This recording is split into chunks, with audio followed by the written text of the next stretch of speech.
Okay, I think I'm live. Boy, if anyone else streams, it always feels like it's a mystery whether or not the go live button's actually doing anything.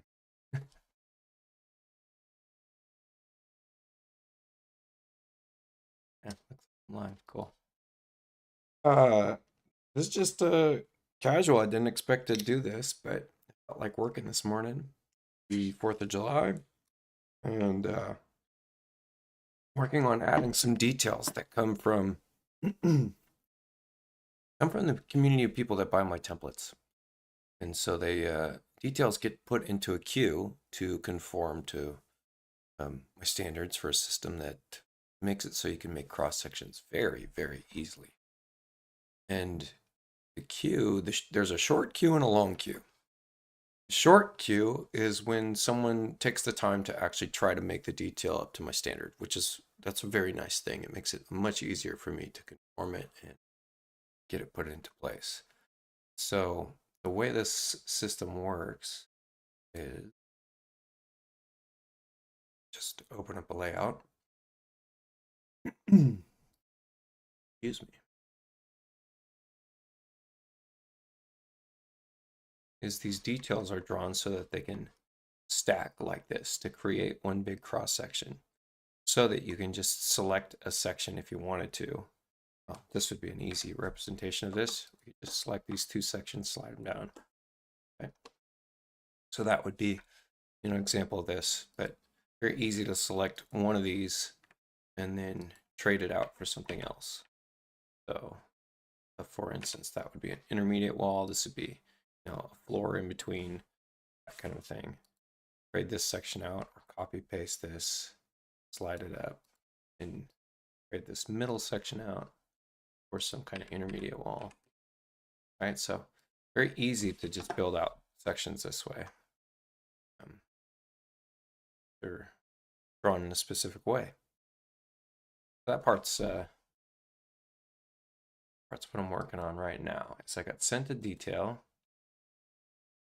Close some out here.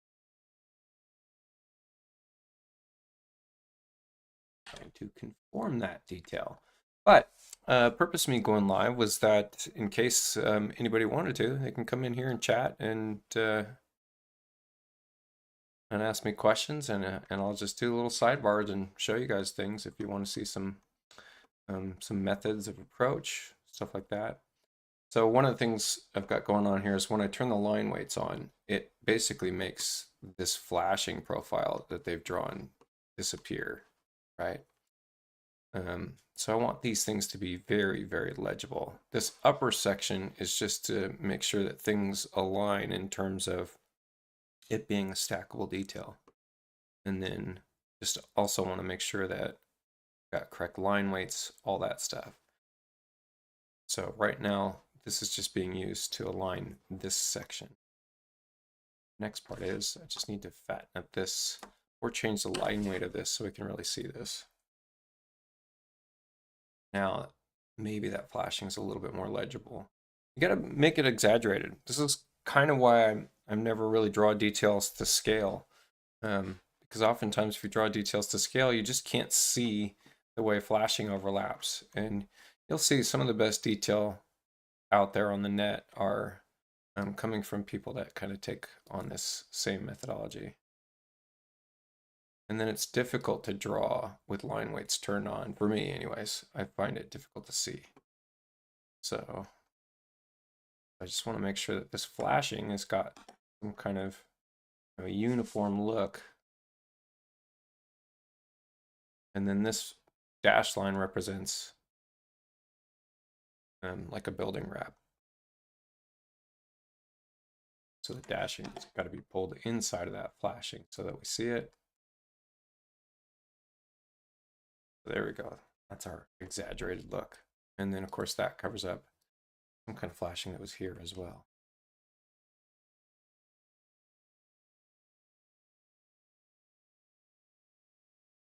But yeah, we've got some big movements in AI for both programming and also for visuals. I see a lot of people using ChatGPT. You guys have any questions about that? Let me know. I can show you some stuff. Nice. Hey, Jared Bomber.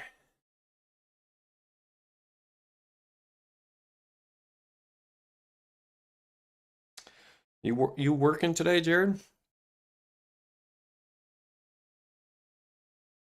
I always said it's Bomber. It's Beamer, isn't it? Maybe I'm just butchering it. I'm bombing it. I'm bombing your name. Um, are you coming to Chiefs event this year? You bring in your crew? I will be there.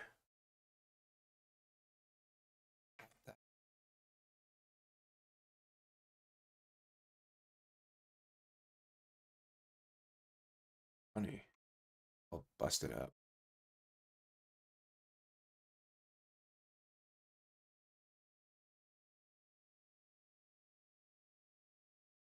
Nice.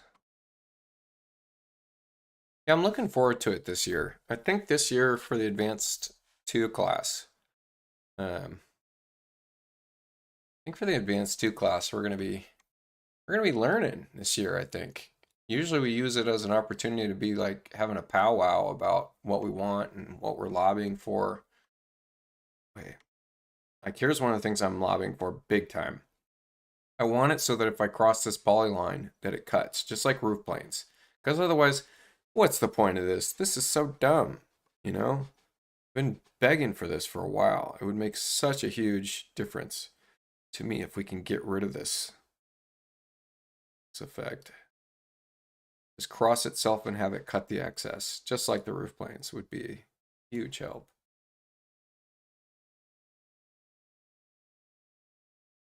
Got some funniness in the way that this was drawn. It's actually a dimension string. It is not. Is this a line? This is a line, polyline. Clever. That's something I would have done, maybe. Although now I probably would have just used a dimension string instead because of dynamics and overriding stuff. Makes it a lot easier. So I would pull this back. Although this is connected to something else. It is. That's why you use a dimension string instead. Here we go.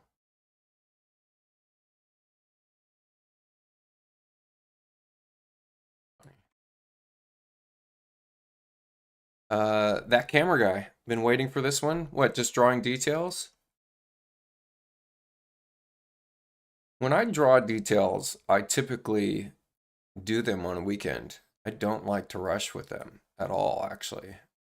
Um, so I really like to just take my time. You can see here I pinned out where the plate should be. When I draw these stackable details, no matter what, I always have the floors aligned so that you can actually align the cross sections so that the floors are aligned and have all subsequent floors aligned when you use my stackable system. So that's what these temporary points are, but now I can get rid of them.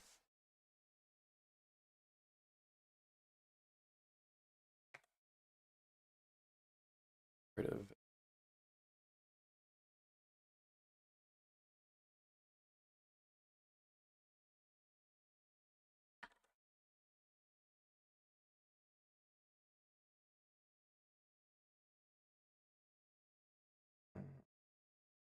okay. Change. I use specific line weights to create an index so that I can grab this macro, for instance, and it should be able to drag this leader over. And if it picks up that line weight, it does pick up that that's a specific wall insulation value. So that's working. That's good. Test.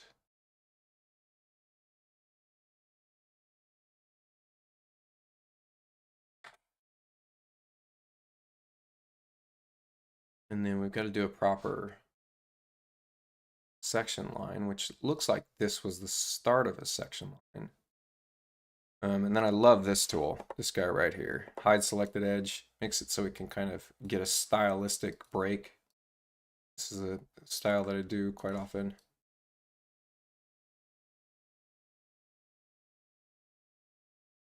Sometimes when I'm working too, I'll just set up temporary hotkeys for things. Like I'm going to use that break quite a bit, or that remove polyline edge quite a bit when I'm drawing detail. So this should be gone. This should be gone. Instead, I'm going to use my fill style eyedropper to spray this so that, let's see, there we go. So that when this is drawn to here, there we go, picked up. So that's an automatic annotation as well.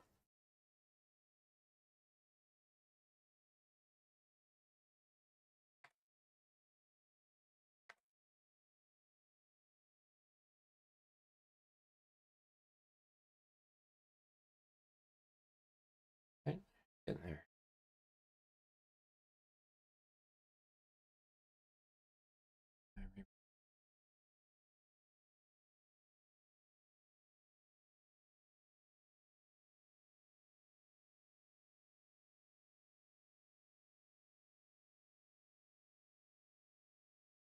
Let's see. I got a question here. What is this? Finally, GPT to learn about detailing. How do we get a? How would we get a? How would we get AI to improve our detailing process? I don't know that I have a response to that. Let me think about that. Yeah. How would we get AI to improve our detailing? I mean, so something that could do is we could use cursor AI to set a bunch of parameters about how things are labeled. That'd be very difficult to create that body of information, because then maybe you could drive all these annotations, pulling them from cells from like a CSV file, so that you could just on the fly talk it out. Well, you really have to have a grip on exactly what you want for that. It'd be tough. I always use curve leaders, by the way, because someone wants to change a text style, just ends up making it helpful for like making sure those leaders always look correct. And then this is a large amount of annotations for this particular detail, and I'm going to try to shrink them down. So I need to do like a little short census of what I've even got going on here. So, all right, so we got line weights on. I'm going to make this real simple. I'll just draw this down, and we're doing a cut. I don't typically like to cut the gravel or to show that we've got a continuation in the drawing. So I'll cut around the gravel. This grade beam is obviously continuous. I love the new feature that is like we could take a terminated end and right click the continuation handle and it will continue to draw. Like, that's really cool. I'm probably going to stop this right here because it's going to be difficult to trace all the brickwork. Guess I'm just going to have to do it. That's too bad. A lot of work. Probably the easiest way to do that is just going to be draw this out to the right or this way and then right click to arch. Yeah, this is just time consuming.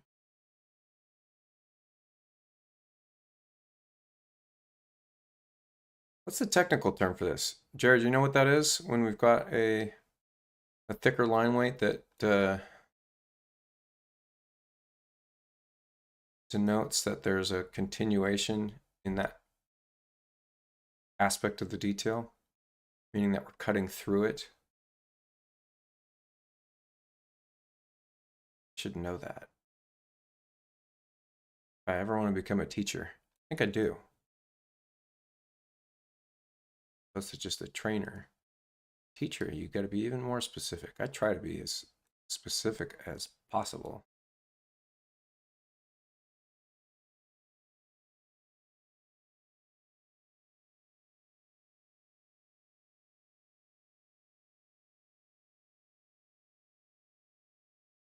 That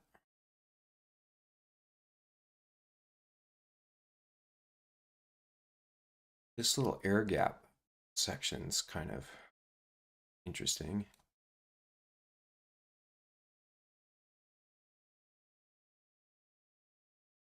Yeah, I mean, there's a term for it. I don't know what it is.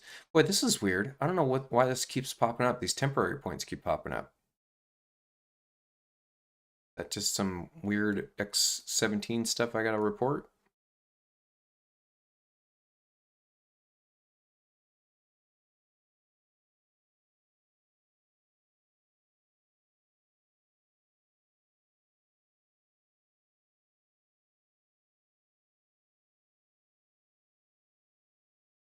Yeah, super strange.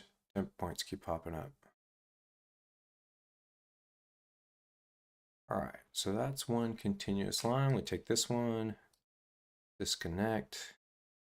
You take this one, disconnect.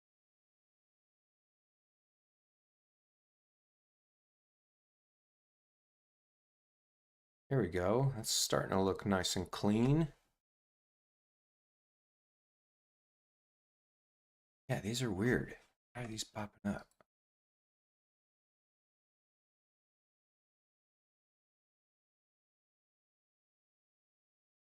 Corner net or Discord.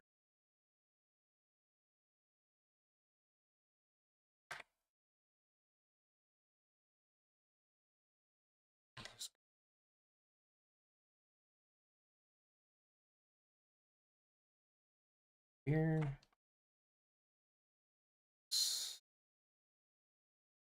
Station.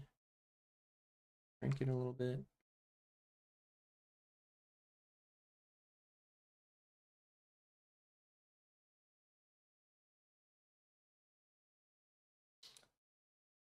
Lost my insulation line. I deleted it by accident. That was dumb.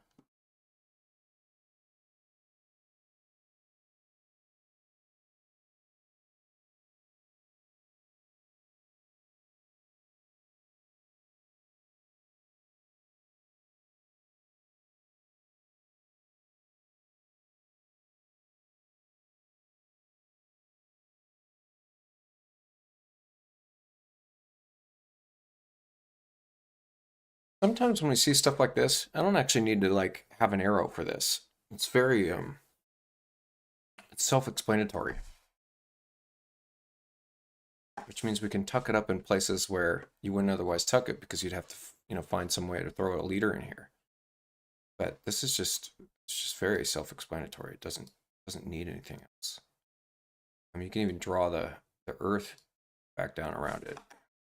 That makes it even more obvious, right? It's just obvious. It gives us a little bit of room for some of this other stuff.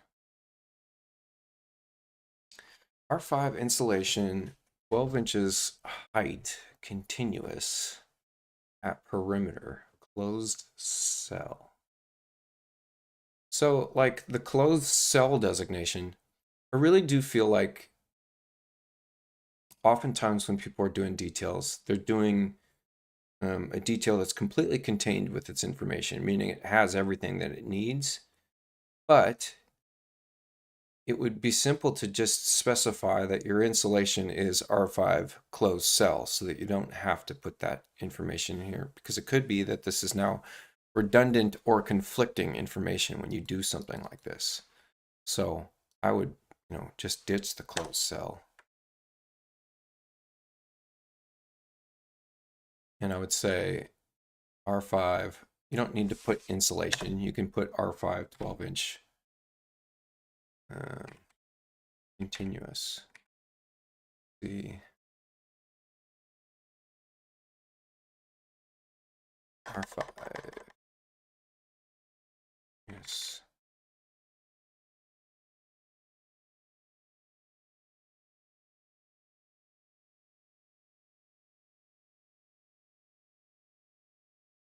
And then looks like there's a new line in here. You don't need a new line in here. You just shrink the width of this and it will adjust. So that's looking a little bit better. And maybe we can creep this in with the water stop. Yeah, if I put the water stop here and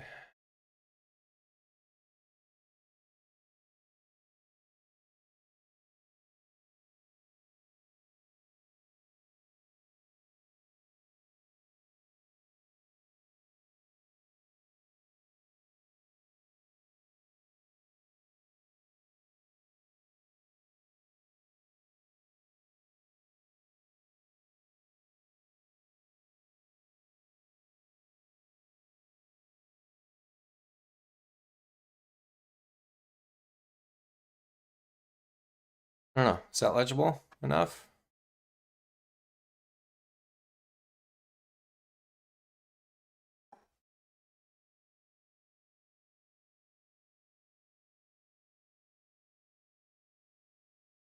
Shrink.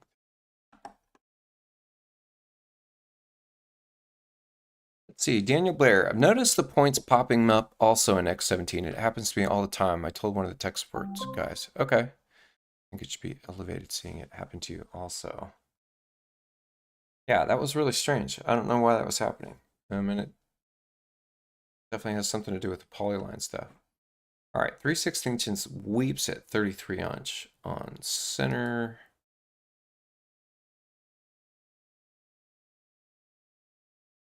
Max and shall be located immediately above the first flashing.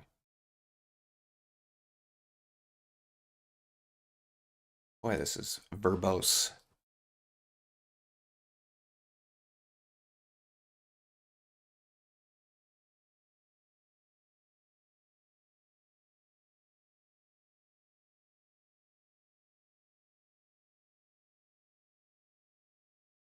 .3/16 weeps. Anybody know what this is? 3/16 inch weep. Like, so a weep screed for what?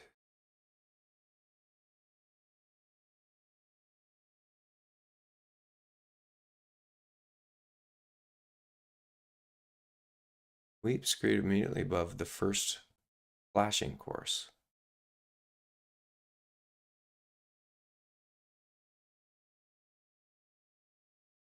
You don't need an at symbol if you're going to say 33 inch on center.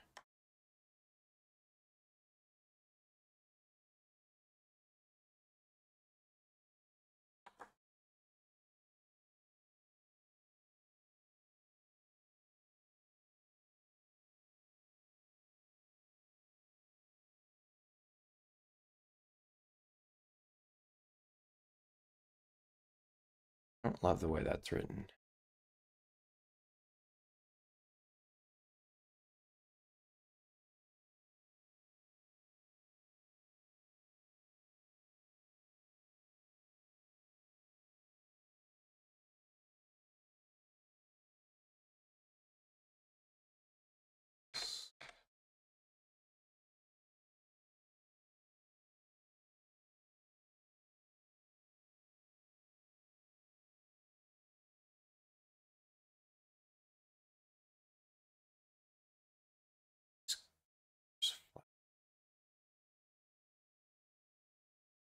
It's not how we do over.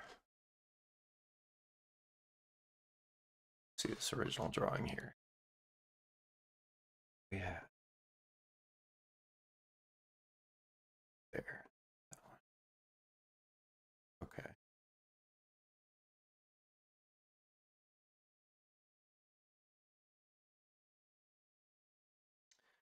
Shane Pittman, how am I doing curved leaders?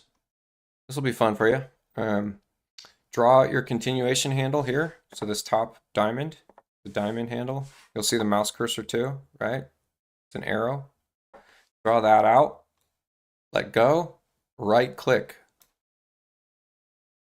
Okay.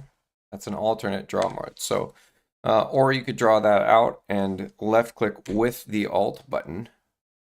Okay. And that will bind to angle snaps, and it will in X17 show you what it's connecting to. And then if you hold Control with Alt, now you're unbound on angle snaps as well. And then left and right click together will cancel that action.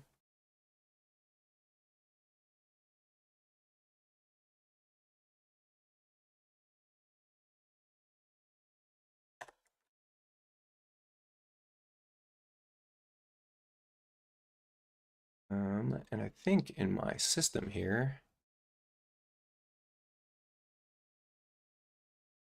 I think that I have rigid continuous. What is it? Something calling this out, or for continuous installation. So this is continuous installation. Sweet. So that means I got to take this fill.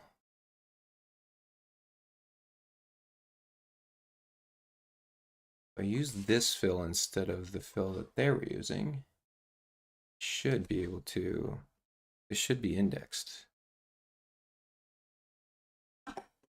What does that mean? That means that means if I took this and connected it to this,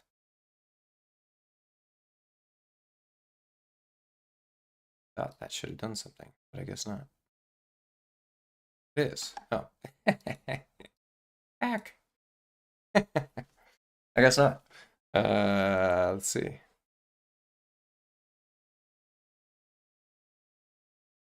There.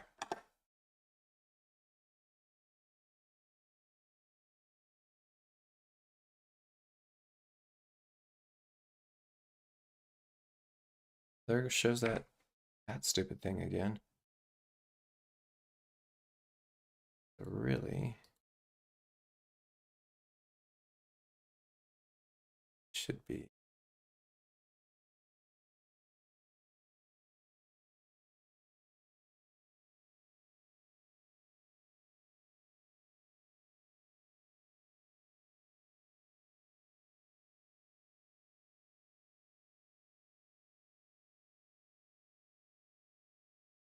Cool. Yeah, there's all kinds of CAD tricks in Chief that I don't think they do a great job of illustrating them. Yeah, there's a ton of CAD tricks. There's a ton of cool things you can do. It's just, what can I even think of as an example?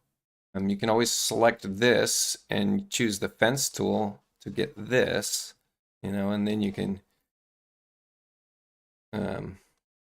select the two of these and show the difference. Don't retain the original object, that kind of a thing. You can use anything to trim or cut, so you can select this and come down here and trim object, draw a line through, cut that, use the fence tool, select the previous object, close it up. Now you got a shaped polyline. There's a bunch of ways you can do arrays. I never know what to show people though, what they want to see with this kind of stuff. I guess if I was drawing this detail from scratch, you'd catch me doing some of that stuff. The stretch CAD tool is a big one.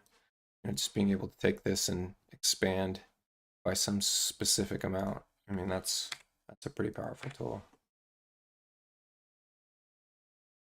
Okay. And then this zip system sheathing. So this is kind of the same thing as this is just going to be my CAD label instead. Let's see.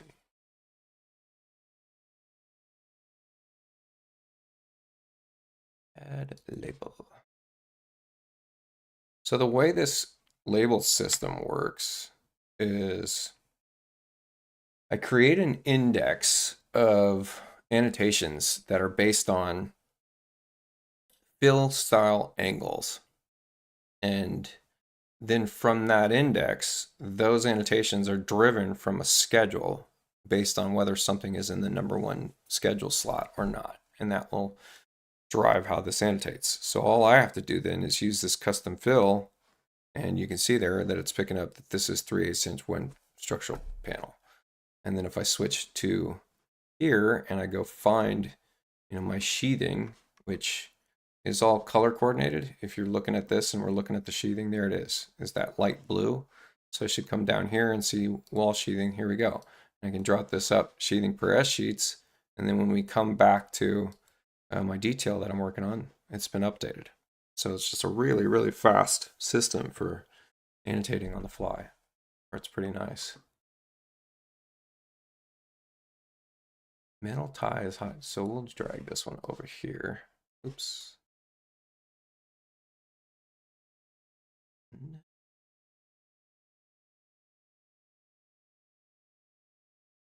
Yes, I did.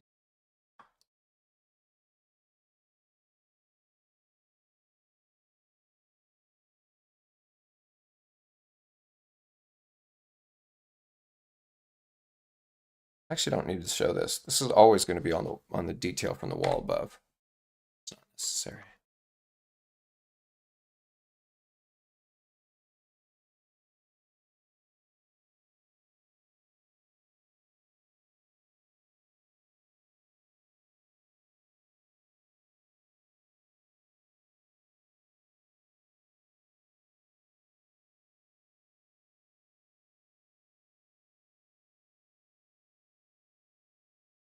Yeah, this is getting to be pretty legible. Certainly a lot less clustered.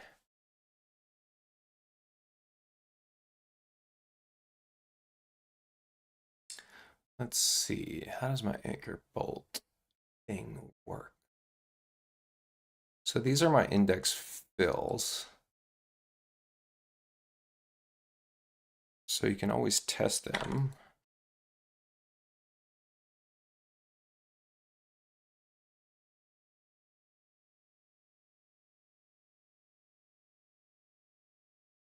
Anchor bolt, typical, yeah.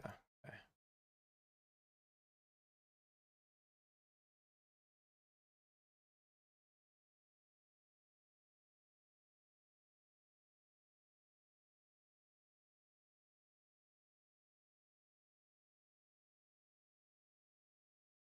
This, I don't know, running out of room.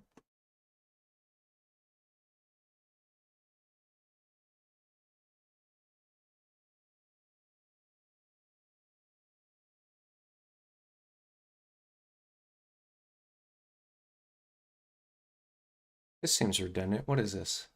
Concrete grade beam. Okay. Put this over here.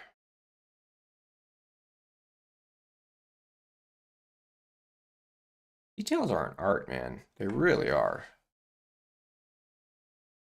It takes a lot to make a great detail.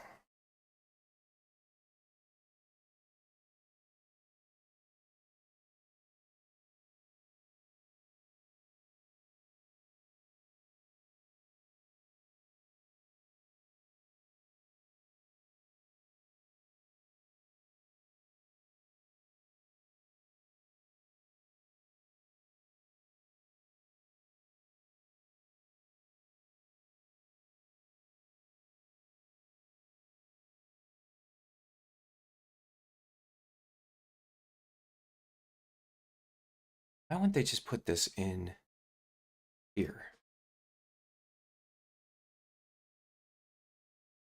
In fact, I don't even need a leader. Let's throw this like this. All right, so we're gonna lead this like that. We're gonna throw this.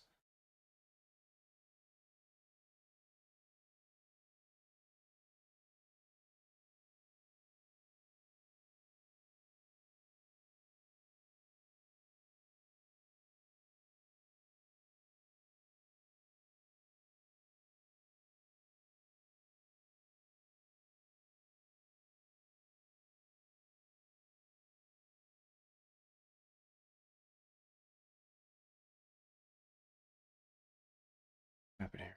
What happened there? What's that? Dang it.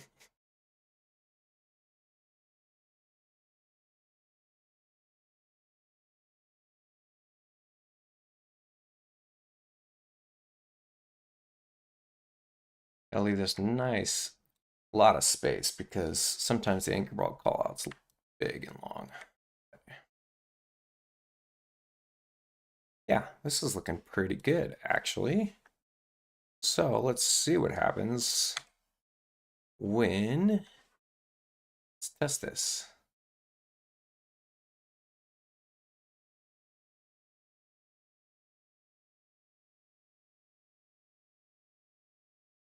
Something way up here. Something way up here? There it is.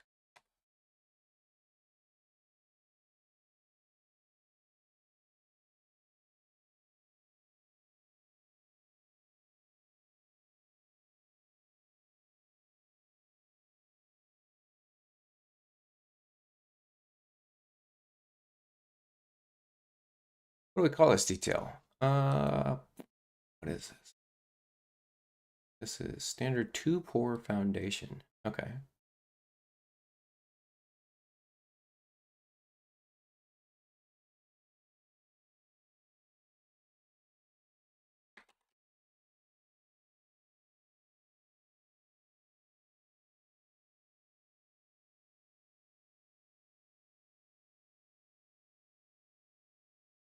So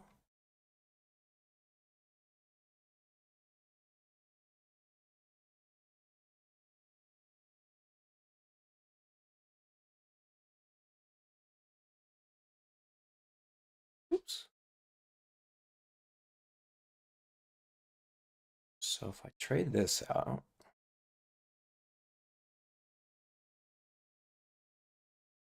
boom.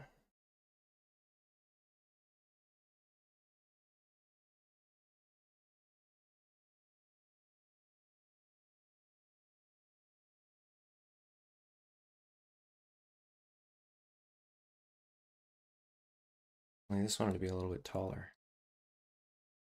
It's okay. Let's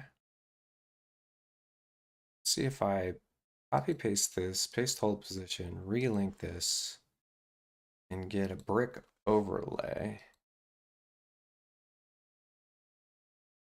What does that look like? It's not quite going all the way to the top. Like a stem wall brick overlay. And you'd have to change the draw order.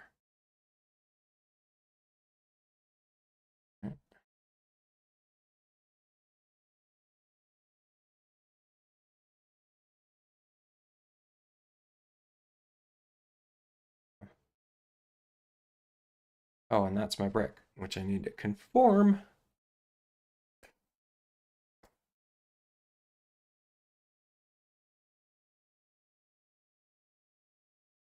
Makes it challenging. Maybe my brick is not that well done. Maybe I need to change my other brick details. Dang it. Huh.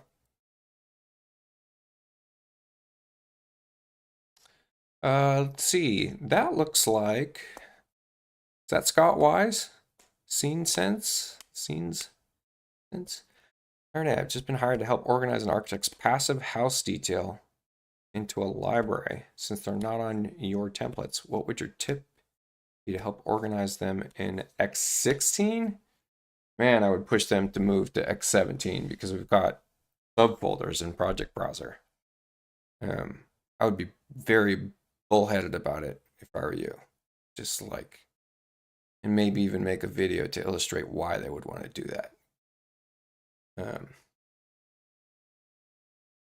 And then it depends on if you're doing anything where you can actually pull information from the model, then it's impactful to draw details within their template, right? But if it's not, if you're not pulling, to give you an example, what I mean by pulling from the model, like we have the ability now, especially with framing defaults, where I can say, for instance, this wall framing from model, okay? Or I can say floor framing from model. And then when I get into this plan and I draw out some walls, and let's just say, for instance, that this becomes a larger wall assembly, and I frame it, and then I should just be able to take one of these little guys, open them up and close them. And when I get to all my details, if I did that right, yeah, it updated this from the actual model. So if you're working with a system like that, then do it in the existing plan. If not, you can make a plan that's just its own standalone plan that just carries all your CAD details for you. That could be a way you do it too. Yeah. Yeah. I mean, if someone's doing, I'm not the biggest salesman, to tell you the truth. My friends roast me for this. I don't like selling, but it's really easy for me to sell when I feel like it's just an absolute no-brainer. So if you're doing details and you don't have a system like mine, it's a really easy sell. It's just that most drafters I run into for chief architect, they're not doing details. You know, they're maybe doing a couple details just to show like window flashing, etc. But they can just take some boilerplate detail, and that's no big deal. But if you're doing details on every project, buying into this system is a no-brainer to me. So that's just an easy sell. What this little jog is here. Oh.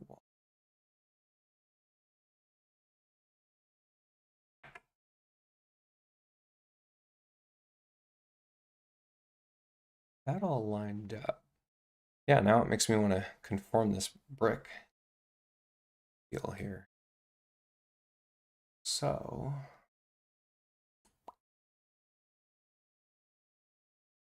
excuse me.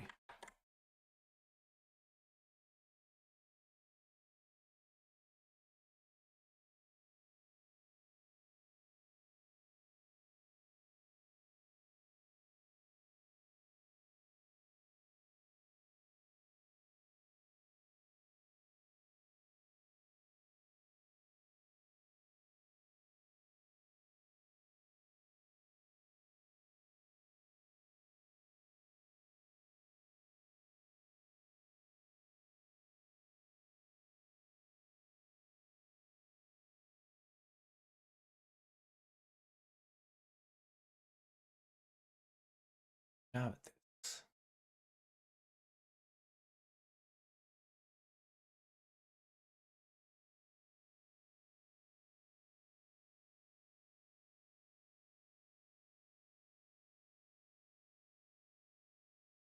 Didn't want to have to redraw all my stuff for the sake of this.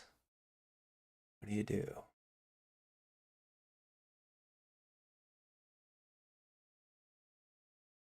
Boy, I almost wonder if you could just, you know, would it be clever to put a continuation error above this last course of brick so that you don't have to have that on the whole outside wall? No, that doesn't make sense.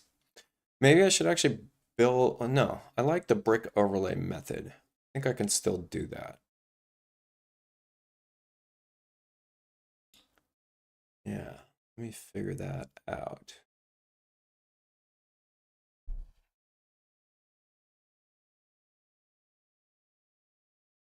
Details for passive house design are very crucial. Every job we do together will have a lot of details, which will include the structural integration into them.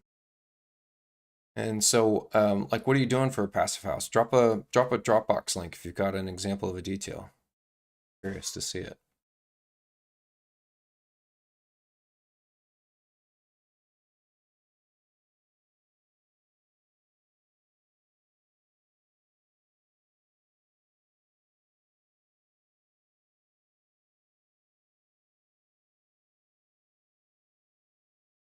Love doing color details because I love doing color plans now. I'm getting better at them.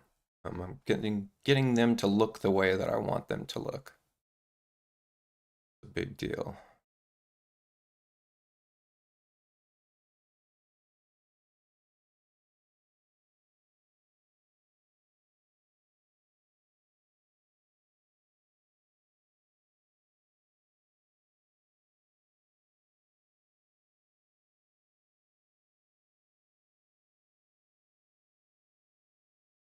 David, I'm not going to do 3D details until they give us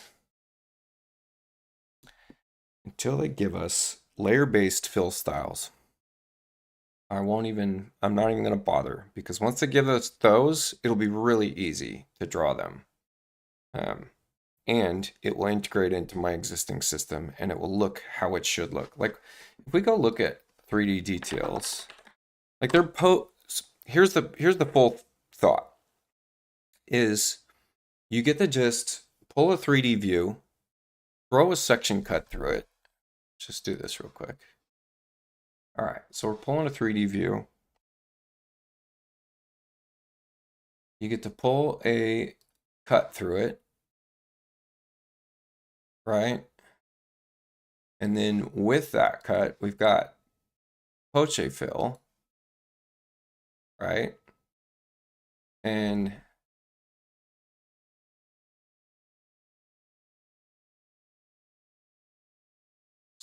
this up so we can see inside the house.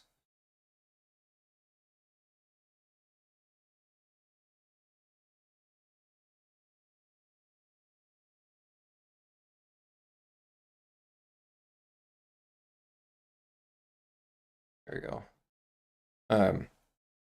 This poche fill would then, or what is it called? Poche fill, would then follow the layer-based fill styles, so that this would show a concrete hatch pattern. This would show the framing hatch pattern. This would show the cross box for the sill if we were building all framing and showed all the framing, right? It would show all this stuff. It would show the insulation fill here. And not only that, but it would be your default fill style. And from there, I could still use an index system, so I could use my 2D text annotations and draw a leader out, and it would automatically pick up that automatic annotation switch. And so then my 3D details would truly be, automatic. Anyways, I've been asking for that for a while. I keep pushing for it. I just don't think that they understand the power of it if we got it. But like, yeah, if you go look up 3D building details, like typically people will take the time to go, change their fill patterns through the cut, right? This is how it should look.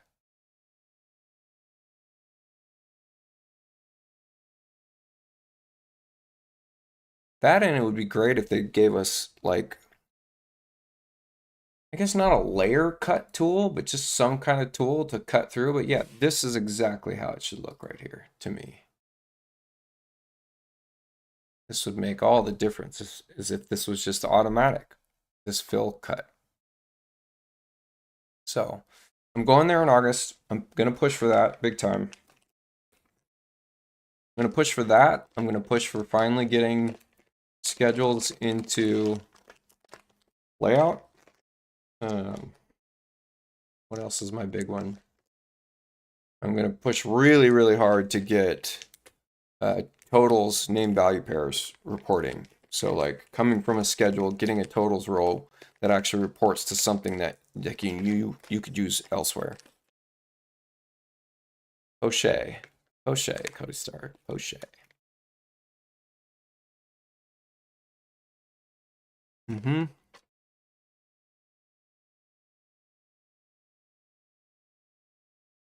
All right, so this is the next big trick. I don't know if you guys caught this, but something that's nice about this setup, if I just go switch this back.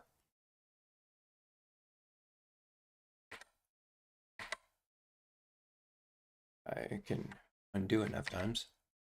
Come on, get rid of it. Get rid of it. Get rid of it. Oh shoot, I'm hitting undo and it's probably undoing something in plan. No, it should be undoing in layout. That should be independent. Relink. There we go. There we go. So something that's really cool about this particular system is, for one, this is automatically getting picked up based on where it is on the sheet. So like if I were to take this stack and get rid of it, and now take this stack and move it over, slide this over, watch what happens. Do you see the call out? See how the call out's changing? It went from CS4 to CS3. This is based on like a grid system. And you get to determine how many cross sections you're going to throw on a page so that it determines that CS4. And so all you have to do then is drop in a call out like this, link it to the detail that's being shown.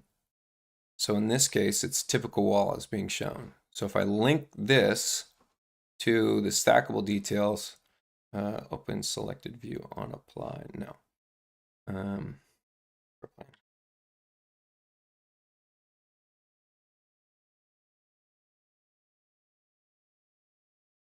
So if I link it to this typical wall, it's going to pick up, should pick up back here.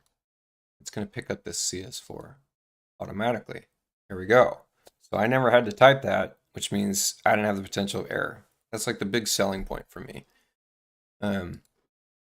So the next really interesting part about this is I have some of these stackable details have overlays. So you can just copy paste hold position, relink it, and then in the overlays section here, I'm in a two-part section. So this is a top and bottom section. So in the upper section, I can add brick and just make sure that it's drawn on top of the other drawing. And same thing, I could take that same deal, copy paste hold, relink, and I could put a a furring wall on the interior side. So these are just overlaying, and it's adding annotations on the fly that still are being driven from that detail annotation switch system. So very quickly, we can get an entirely new detail from this.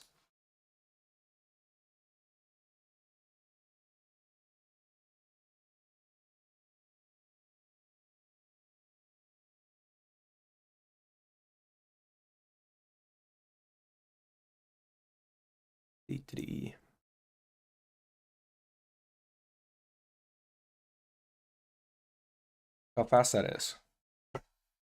Man, that's pretty slick.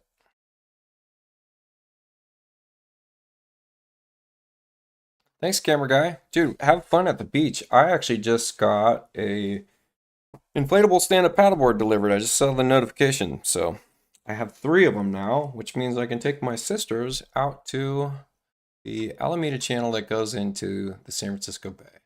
That's kind of cool. Okay, so I want to update this overlay because this is probably a more common setup, which means I want to take contain selection of this brick.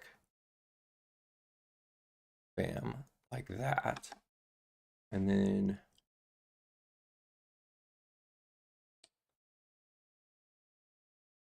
so what looks different here? It's just got a much larger air gap.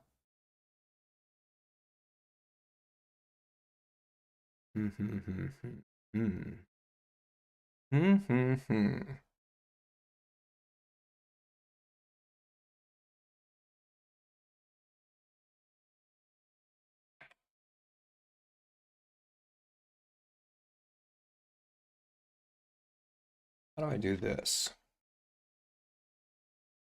I'm gonna go from there to there.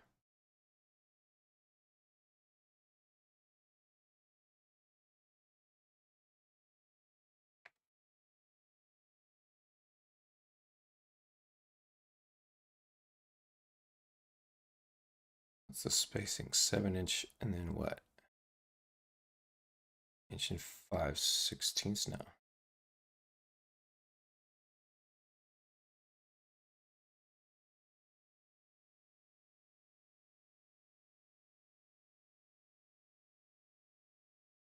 Jeez.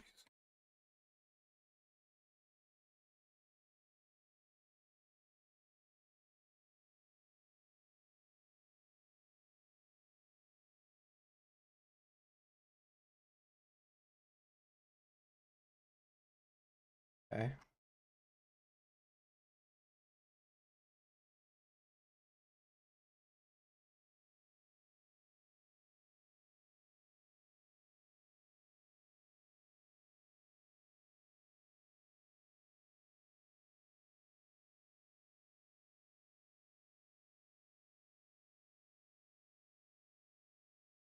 That faster? Oh well.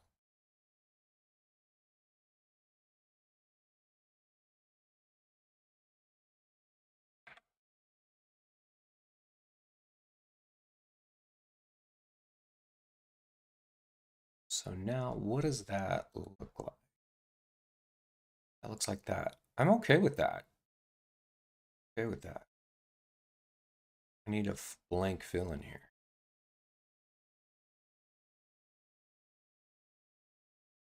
Okay.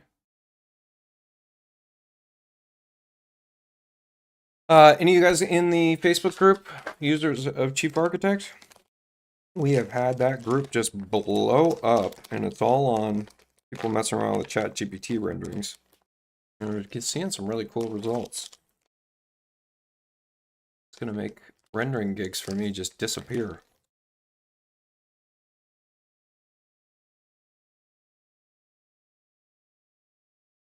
But I thought about just offering little minor edits for people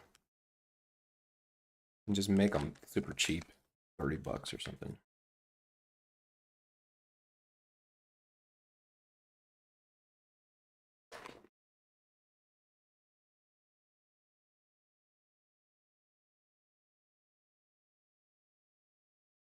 I don't like that ChatGPT changes like the perspective of the shot though. That's why I still like Korea.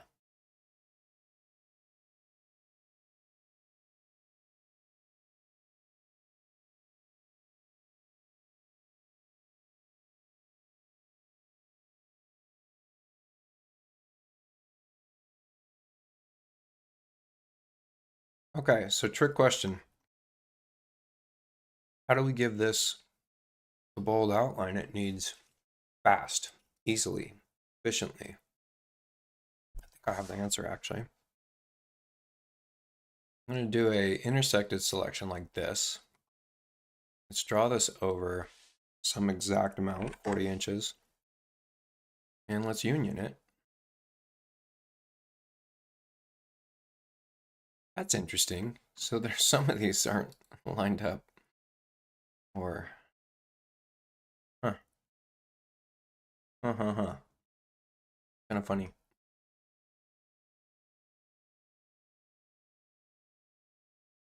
It seems like they are lined up. They are lined up. They're snapped to each other.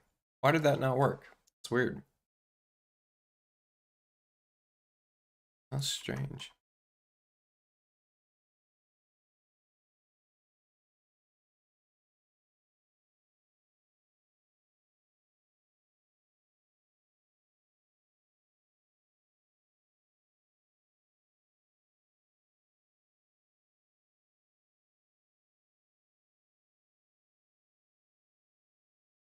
There we go. Inches. Oops. I don't want any fill style. And it could be 65. Yeah, that works. Yeah, I'm with you, Cody. Rendering just no more in that market.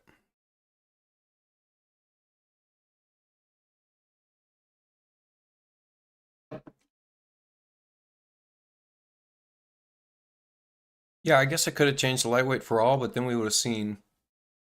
I don't think these require the thicker line weight in between the bricks. And in fact, I'm still not doing this right. It should not have the thicker line weight on this side. So what I could then do is, let's bring this back over 40 again, and let's just draw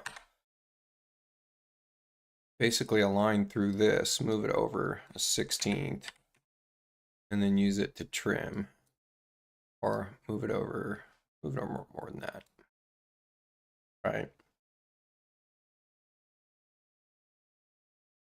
There you go.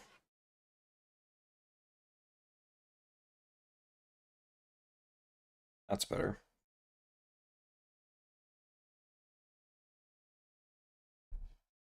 And then the last part of this, I want a solid fill here so it blocks off because it's an overlay, right? Opening solid fill here and send it back a level.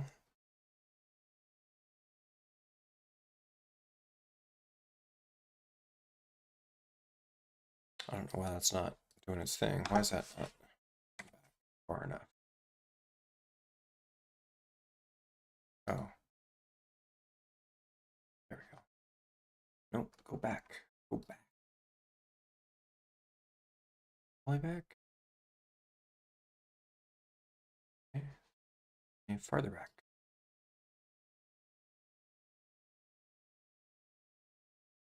Oh, and it's visible because these are not solid fill. Dang it.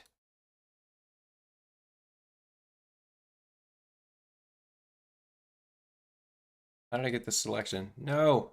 No. Ah. All right, what's a fast way of doing that? Jeez, I don't know.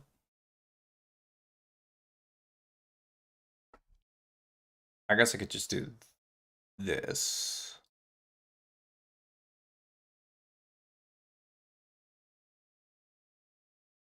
Let's do this.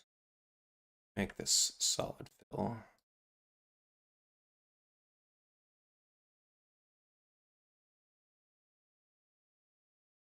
Wait, if I didn't choose a color there, would have made it white? I'm curious now.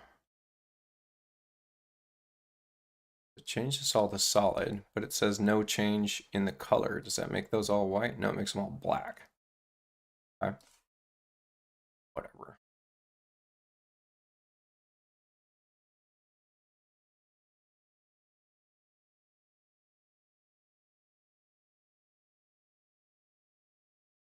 I love this new like highlight thing they got going on.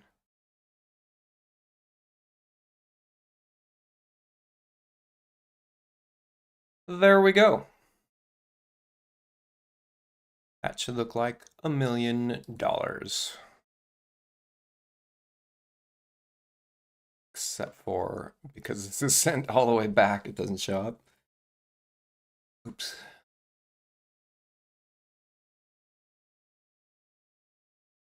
Making mistakes. Wait, which one is this? This is the Pro Plan one. What is this? This is at what level? Yeah, that's it. What is it?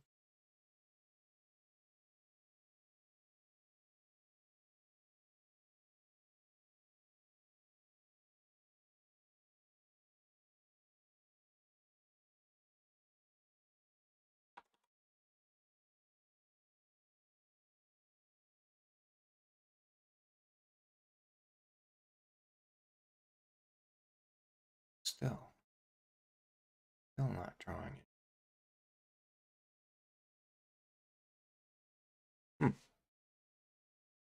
it. Why is that?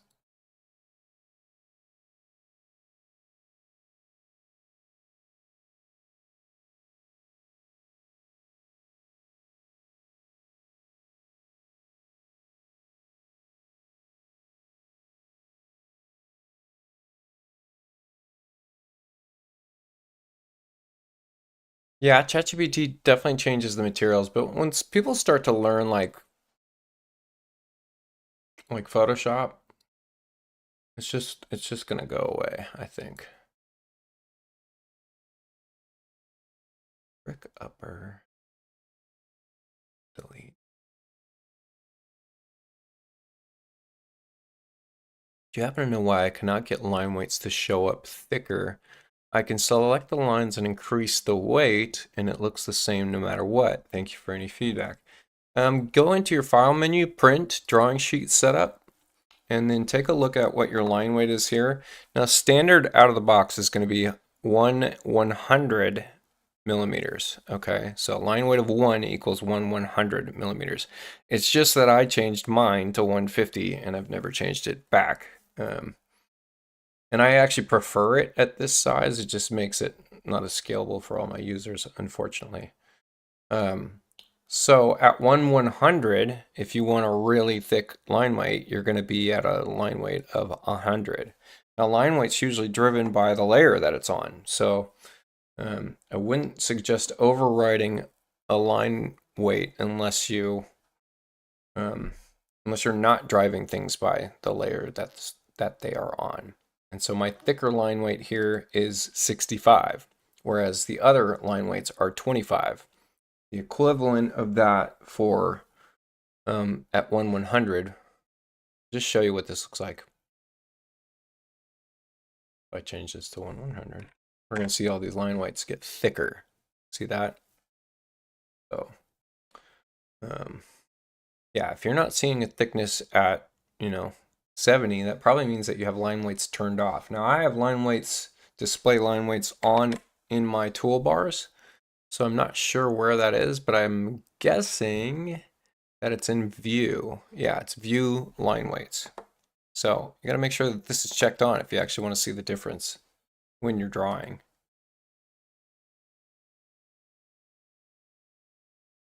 And now for the magic. What is this? Yeah, this is sent to back. That's really strange. So I have a fill style on this brick overlay. Should be in front. And so it should be blocking the terrain that's behind it. Slide it over. Yeah, it's not blocking a dang thing. Why not? Why not? I don't understand.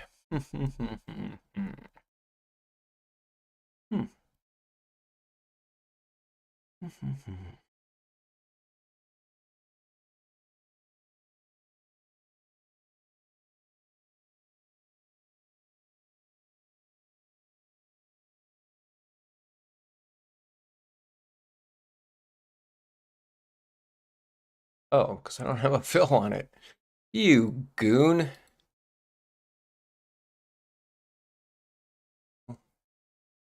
Ha. Perfect. Perfect, perfect, perfect. I just got to conform the lower. Cool.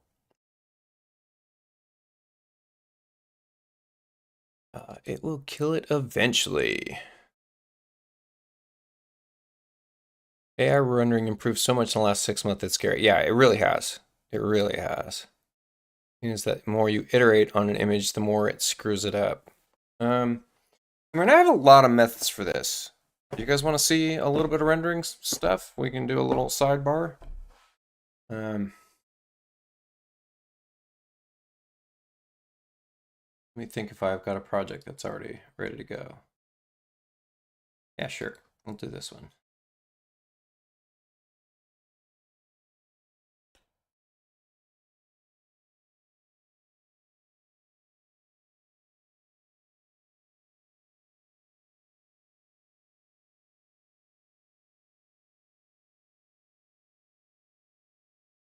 Typically, by the way, I do rendering stuff in my membership area. I will say that. But these live shows, I feel like it's nice to give people a little bang for their buck in the live show. Time spent. We'll just see if we can get a shot set up here. That's good. So when I'm looking at an image for doing an AI-based rendering, it's helpful to try to see the view you're looking at from the perspective of what AI will do. And if you have a lot of experience with AI, you're going to understand a few things. Let's just like examine this shot, for instance. We're just going to do a little print screen shot and we'll bring this into Photoshop like so. Okay. And so now let's just do a little creep on this and see what's happening. So immediately, AI is going to have trouble figuring out what these white portions are, right? It's going to goof that up. Probably going to have trouble with these grids, honestly. So it might goof that up. This is a goof up from Chief, right? So it's going to goof that up. It's going to, obviously I've got some modeling issues in this plan, right? A few things here. It might figure out that this is like a stone and stucco brick. It's going to have a lot of problems anytime you get a lot of linear elements like this. So it's going to have problems figuring out what the heck to do with this railing, you know. So once you realize that those are the problems that AI is going to have trouble with, then it's like you either do one or two things. You either prep it before you send it to AI, through Photoshop, or you adjust your shot, right? So I'm gonna pan this around so that I don't get so many linear balusters here causing issues. And I mean, so there's like a give and a take there. Like understanding what AI will do before you send it to AI is a big part of this. If I were to just take the shot as is and see what it were to do, I would probably spend the time to just kick in and get this little section here that I screwed up with the model to be able to patch this, right? And this just comes back to knowing Photoshop. So yeah, now I'm patching that in. That's an easy fix. Same thing. I'm gonna use an automatic selection tool to just select this little section here, and same thing. I'm gonna patch it in. Simple. And that's good enough that AI will figure that out. It's also knowing when to stop with AI and understand, what you're doing with it. You might be able to help some things along if you kind of, you don't have to take things to 100%, right? So another thing that I like to do is I love to store in clip art. So I'll get into my assets, images, and maybe we'll find some bushes. And what's great about these clip art images is you get to just kind of throw these in here, and AI will figure out how to do something with this, right? It's going to figure something out there. And so come in and bring some blank layer. We'll just use the brush tool, or you don't even need the brush tool. Maybe we'll just get a picture of dirt. This is why I store and keep all, a very organized material store is I've got, a bunch of landscaping stuff that's going to have textures that are dirt textures, something like this, so that I can bring this in here and use this to kind of paint a section. All right, so now I'm creating some dirt area that's going to be good enough for AI to understand that this is, some kind of garden area, something like this. And then bring these through. And so the other thing I don't think people understand is that they'll beat themselves up on doing prompts and stuff like that to get AI to do what they want it to do, but then there's another approach you can take, which I call it stacking. So let's just send this out, for instance.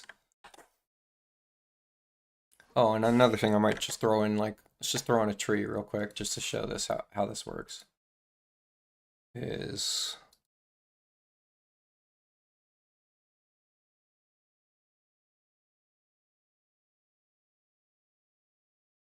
oops, that one. Get Photoshop's AI to remove the background on it. And I'm going to throw this here, but then I will also just take it and warp it.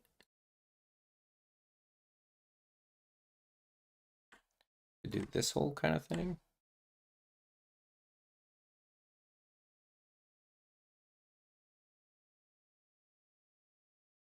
So that we can apply some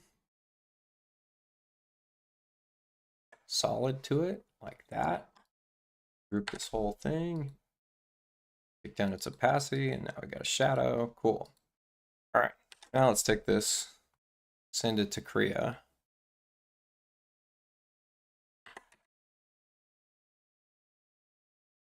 I like Creo because ChatGPT doesn't keep a pixel to pixel perspective. So you can't stack and mask out things that it's doing wrong back to the original model. That's the problem. The other thing I would note was I would typically export this at a really high resolution, because at a higher resolution, the AI is going to better understand what's happening. So now let's kick over to Creo.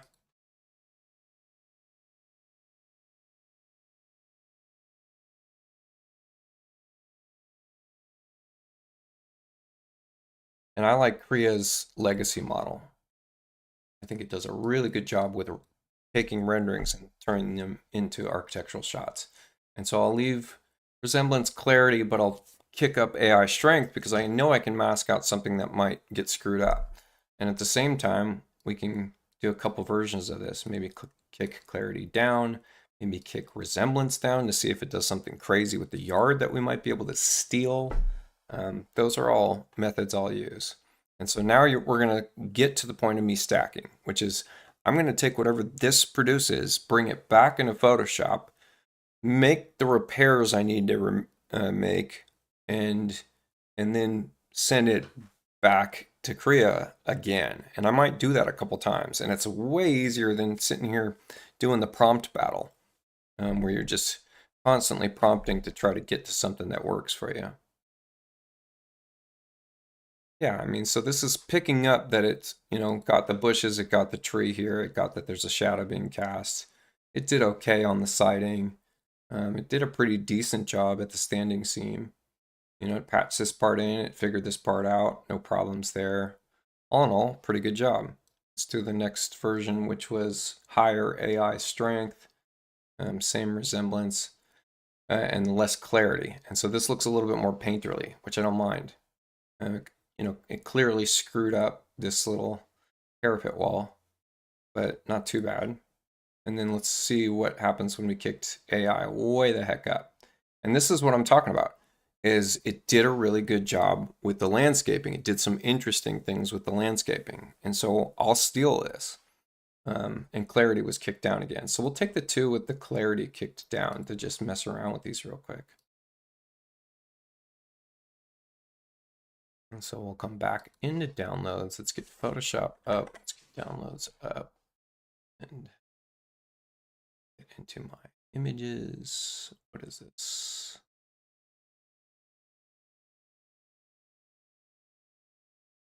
Shrink these down. Application.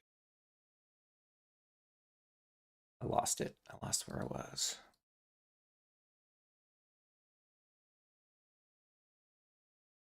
JPEG. Should have been in JPEGs. No?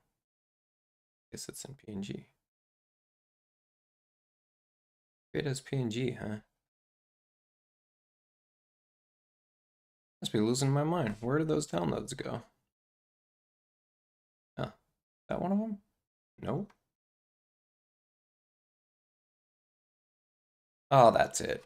I've lost it. I don't know what I'm doing. There it is. Scalable rendering? No.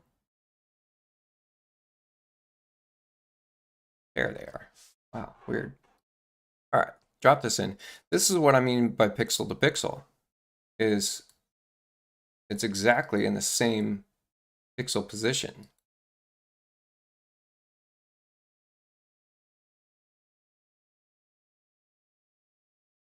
Right?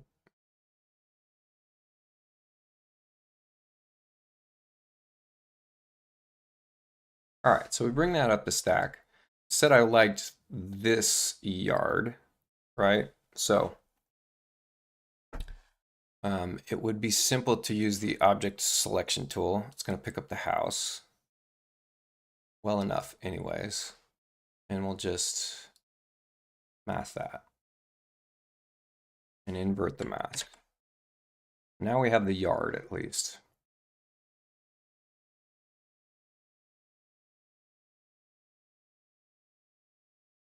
And then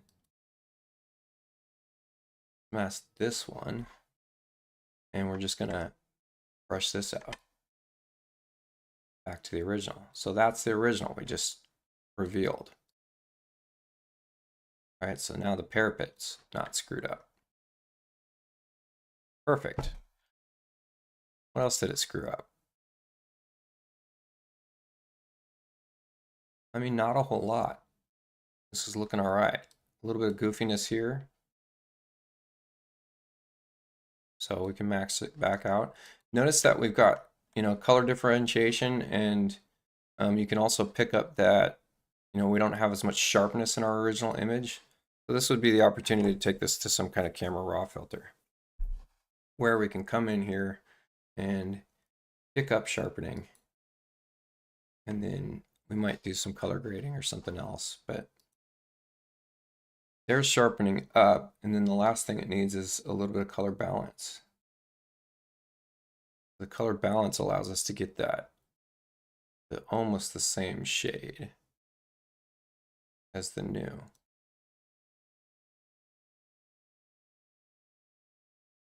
And then you just take a softer brush when you're masking.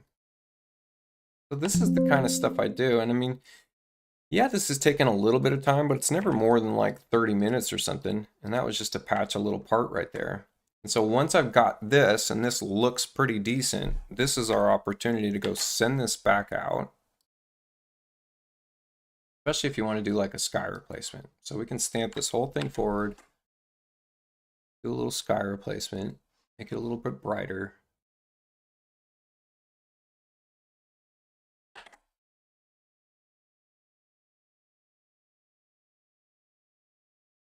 Take it back to Korea, do a new one.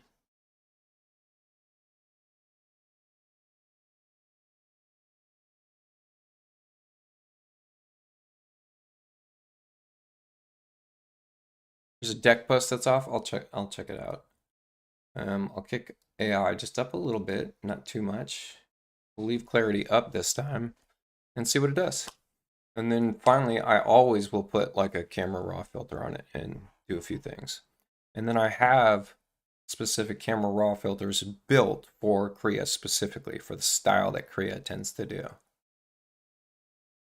The other one we could try here is, because it's already starting to look pretty real, is take this into Kriya Enhance, give it a shot, and take it into Topaz and give it a shot and see what they do. We'll come back for those.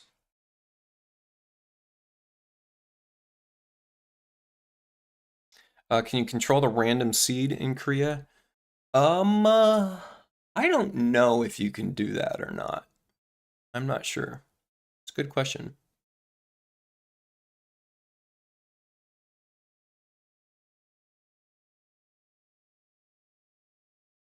How do we do here?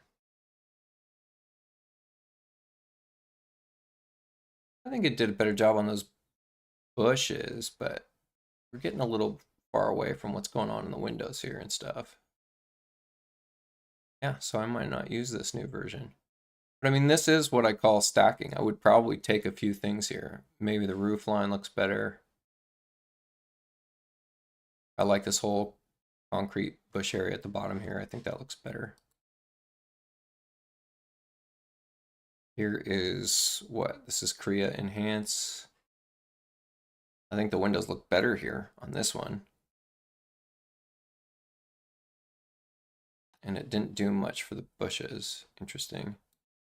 And then this one is Topaz Labs. Same thing. I think the windows look better. But not a whole lot else. But hey, for argument's sake, let's just take this one. This one.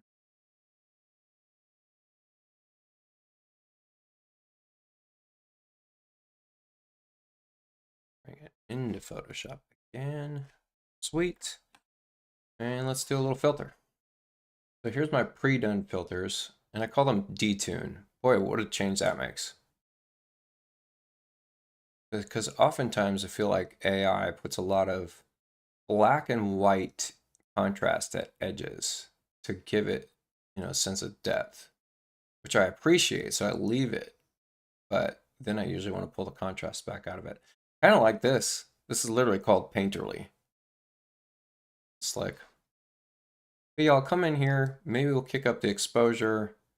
You might, mess around with the shadows if you want a more dramatic scene, or lift them. You could definitely lift the shadows, but bring, the colors of black down so that, the lower grayscale values become black. That will give a sense of depth sometimes.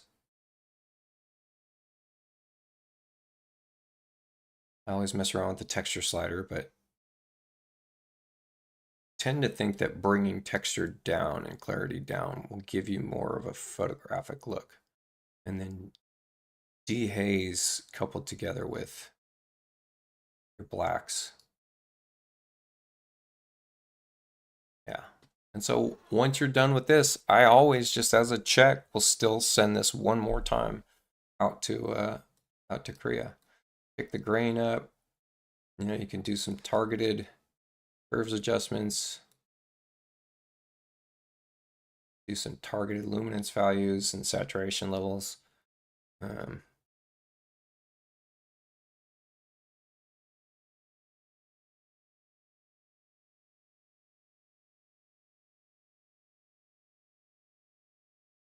Sometimes I'll throw a little bit of blue in the shadows and in the highlights, and then kick a little mid-tone sun up in the mids.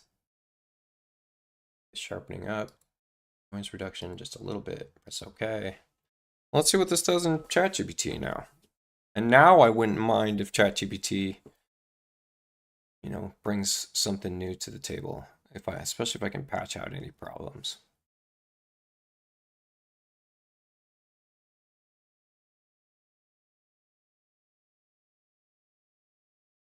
Just picking random numbers to save this as. All right, what do you got, chat? I wonder if I could do a temp chat.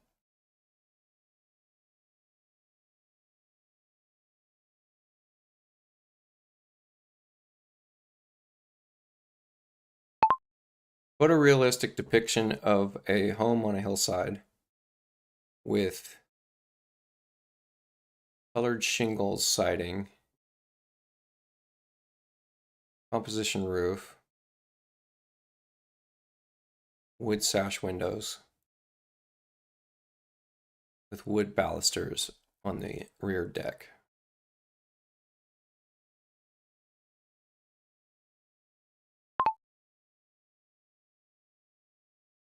Do you have to ask it to make an image? I actually don't know. I don't think I've used this. I don't know what I'm doing. I don't think I've used this to generate an image. What do you have to do to generate? Oh, create an image. Duh. Duh.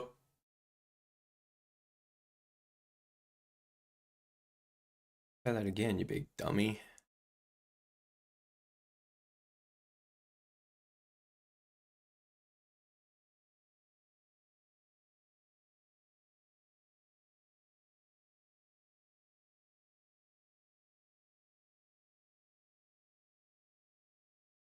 I wonder if you could actually specify the lens that you use.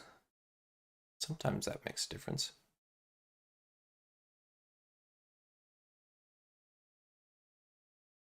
Add weathering, huh?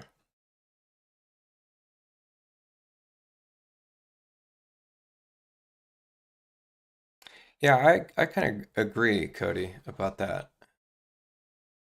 Image generation is not available in temp chat. That's good to know.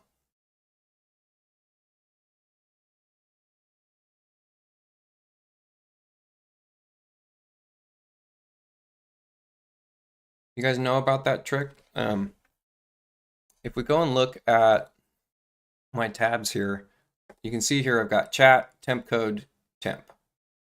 So temp, all it is you're saving the URL of ChatGPT and you're adding on at the end this / temporary, question mark temporary minus chat equals true. And then the same thing, this is a temp coding chat.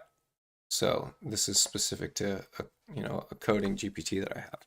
And it just means that it's not saving it in your previous chat. So like when I just want to ask a question or run a calc or something like that, that's what I use.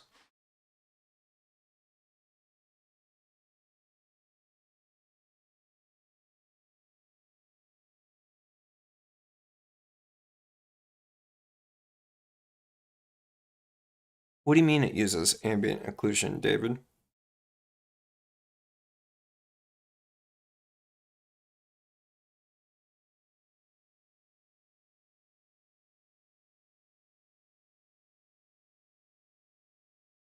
I guess ambient occlusion as a term could apply to a 2D image, but ambient occlusion is typically, a map that we're applying to something to occlude the effect of ambient light. I don't think that's really applicable. Yeah,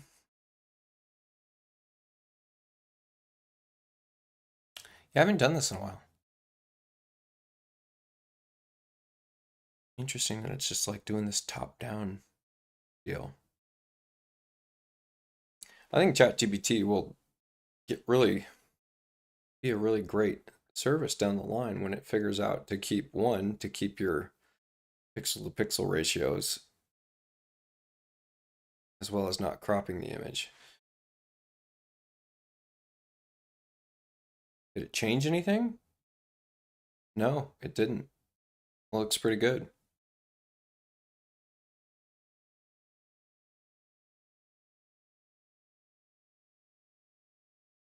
Yeah, well, looks good. Be interested to just take this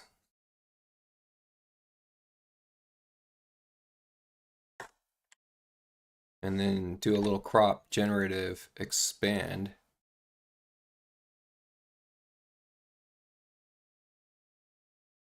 Right, like this.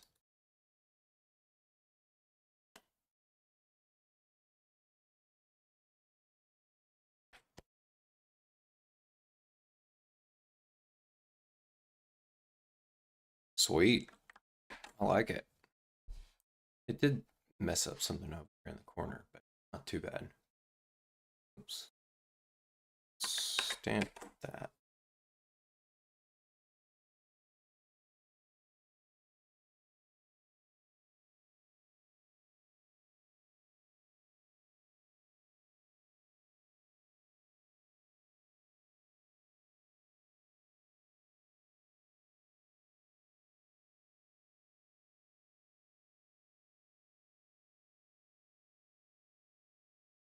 That's pretty good.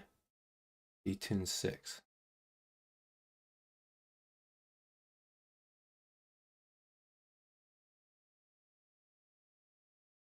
Look at that beauty. Yeah, I messed up something over here too. My raptor tail ends are gone. By the way, I got a little trick for you guys that I just kind of discovered.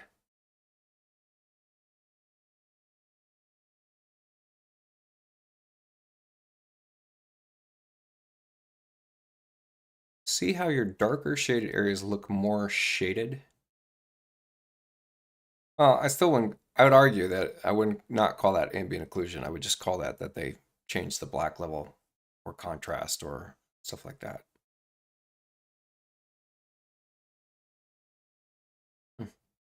By the way, I got a cool little trick for y'all.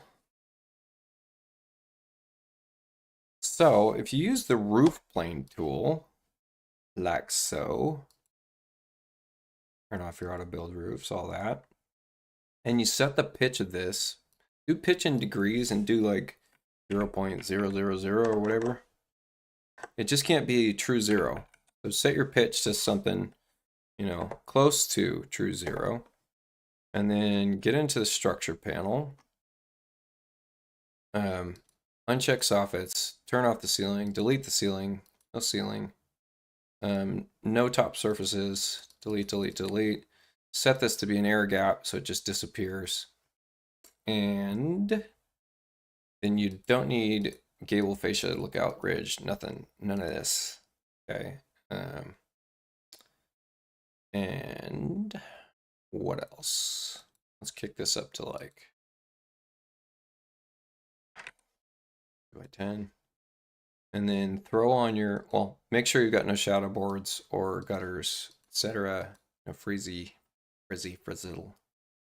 And then throw in a raptor tail, RT5 or something, maybe 08. And let's see what other RTs they've got. Let's do this crazy one, like that. Stretch to fit, it's fine. Boom, do that, frame it. Don't need to see it in this view. And pull a little 3D view. And you should get this. A really, really easy and kind of dynamic way of building out. Oh, and this is going to be your subfascia. You got to change your subfascia size. But a really easy way to build this out so that if you're doing something like a post-beam deck or something, which I have here. So like so.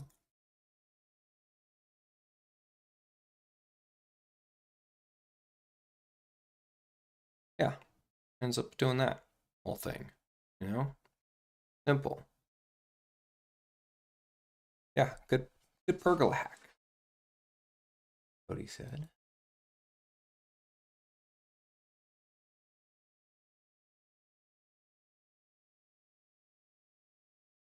All right, back to detail drawing. Finish this up.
All right, I think that's it.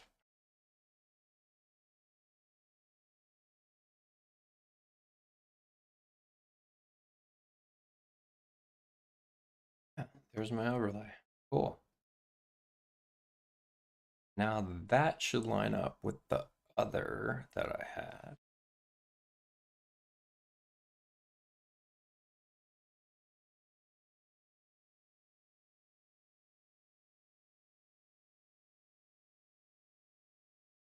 You guys see my trick that I posted yesterday about giving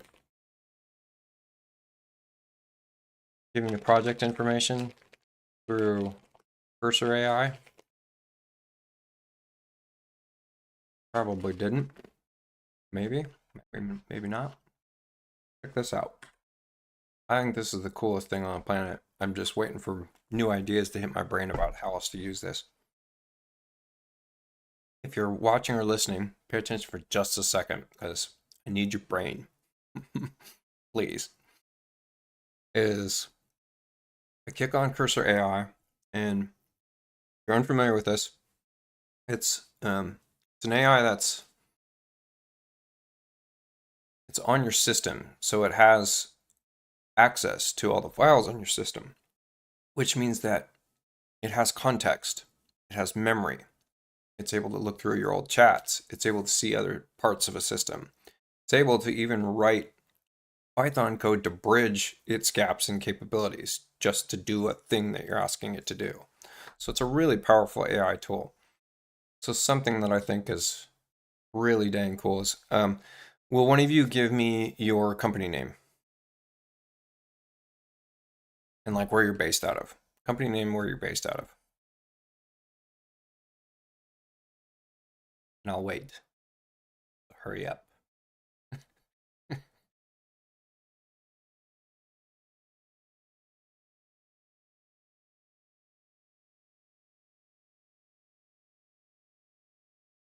Come on, people. Chat it out. Give me your name. Tell me who you are.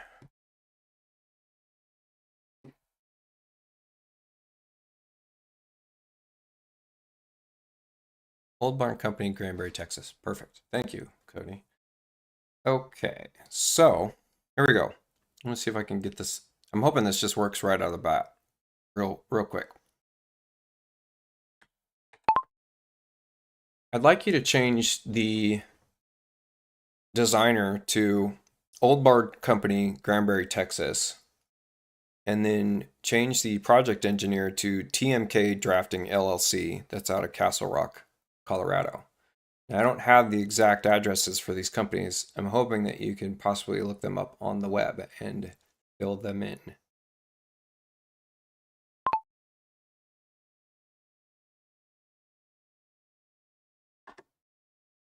Let's see what that does. This is the part where I'm like, if this starts to happen, if where I get to just do this and have AI look stuff up for me that I otherwise have to go dig through emails or what have you. The other thing I did was I did get this hooked up so that it's that it can look at my emails and look at information from my emails, which is just huge for like trying to remember where was that address, where was this. Okay, so what do we get? Oh, Old Bard Company. A little bit off. Is it? This is not. This is probably not your company because it totally got my voice to text wrong. TMK drafting, and you said Castle Rock. Is this the address? Let me know if this is the address, Scott. It says 456 Business Drive. All right, let's see if we can do the Old Barn update now. It was Old Barn Company in Granbury, Texas. Old Barn. See if you can look that information up for me, please.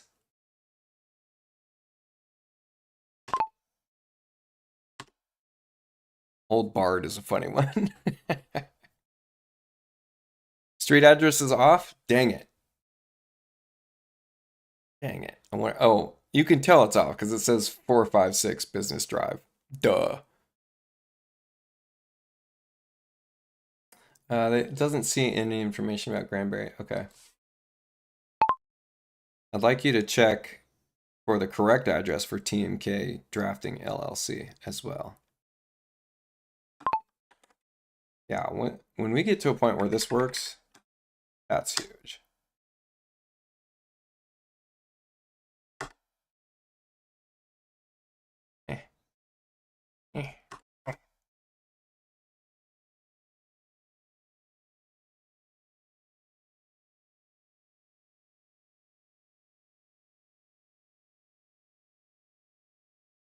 So the other thing that I think is really cool about this is I don't use Builder Trend or what is it, Job Tread now.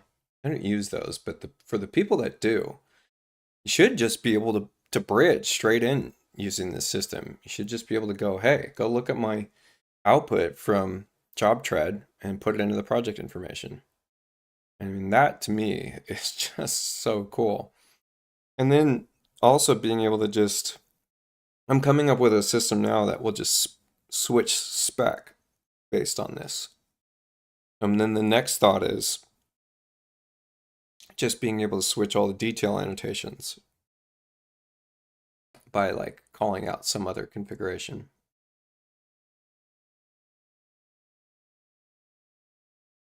All right, we'll see if it finds it. It might not find it.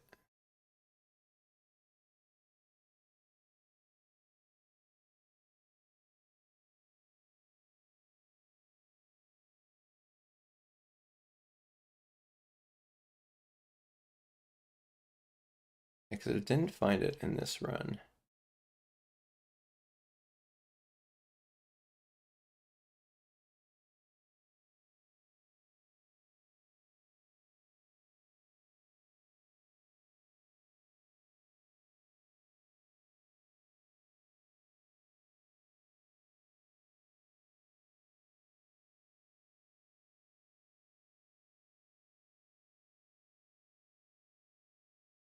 Generating, but not seeming to do anything. Hmm.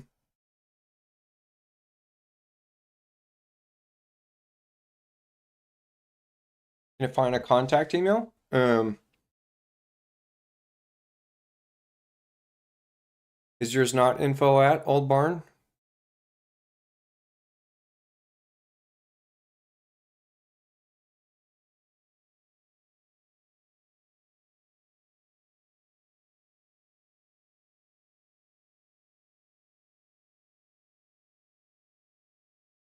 DLSS real-time denoise now.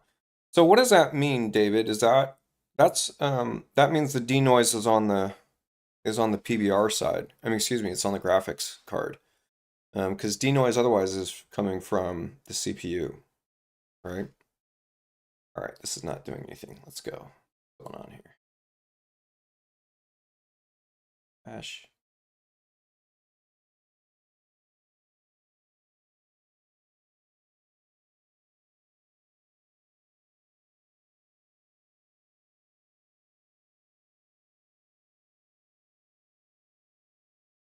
Let's see.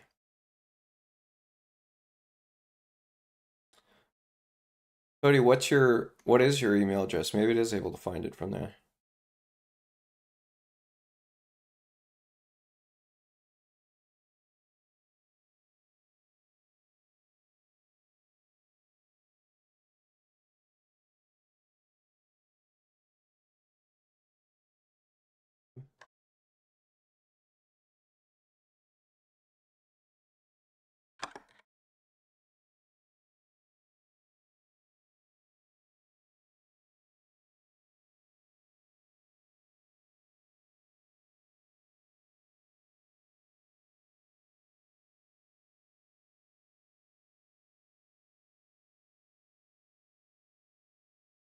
This machine is not an AMD. This is a 4090 I'm on. I do have an AMD. Let's go see what happens here.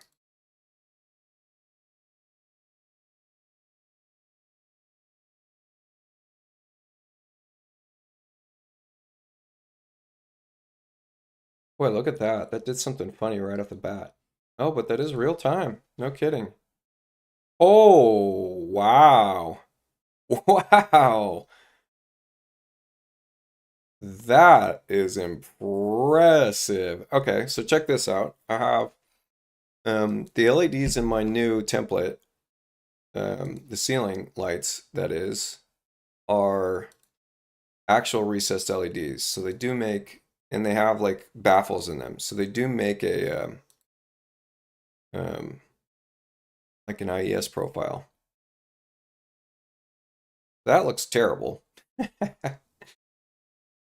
What's it doing? Is there any process happening here? So it must be about the sample right now.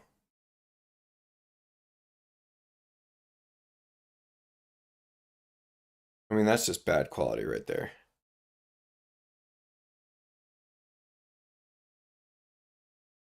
And does it work with super resolution at the same time?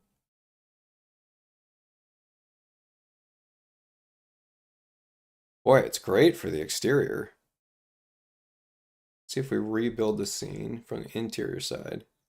Not so great in the interior. Maybe we just need a lot more ambient light.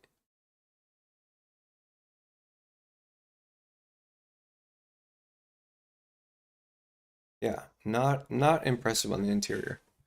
Um,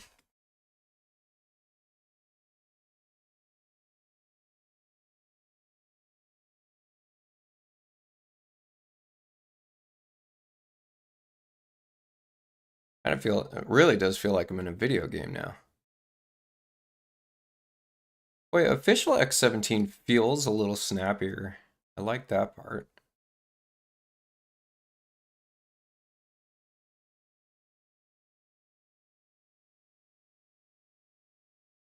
Hmm, kind of wild.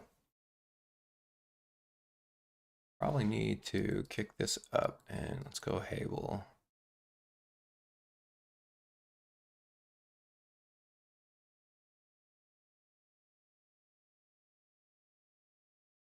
It's not bad. I mean, this is great for designing on the fly and still getting a feel for things. You know?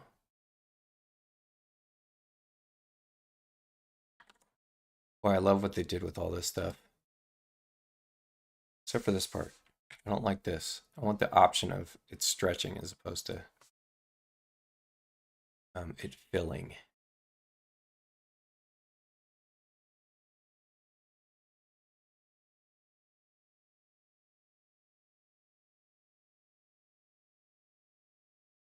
Yeah, boy, that feels snappy.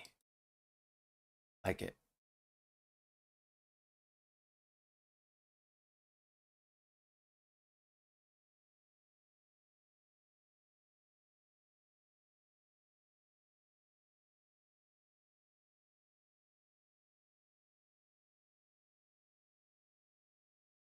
Hmm. Dig it. I dig it. I do. I do. Still didn't fix this issue. I'm so bugged they didn't fix that. Man, I can't wait for them to fix that.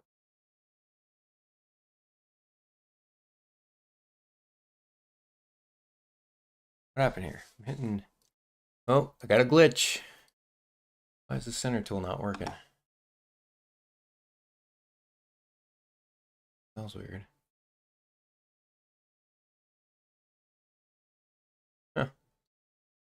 Click. All right.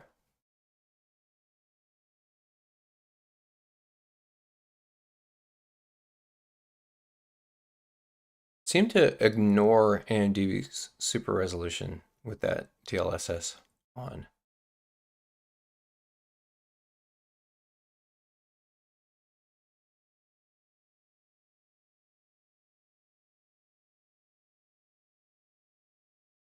Yeah, it does a little softening.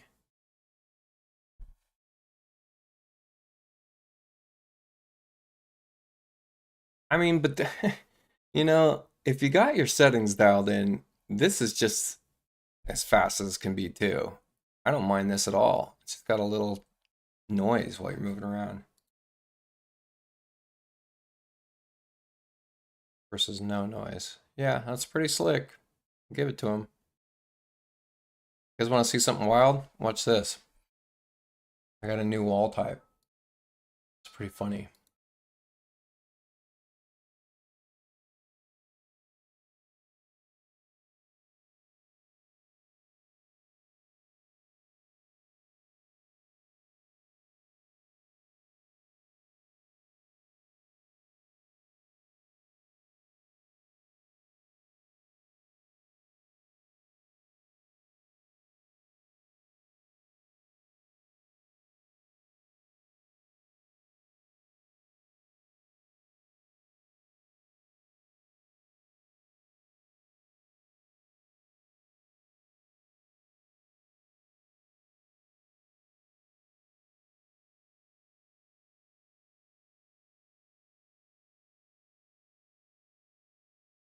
Crazy, huh?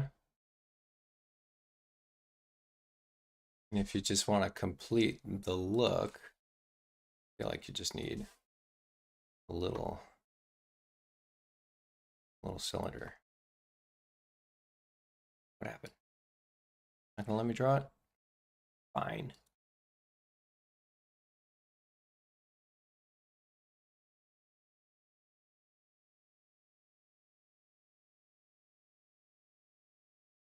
This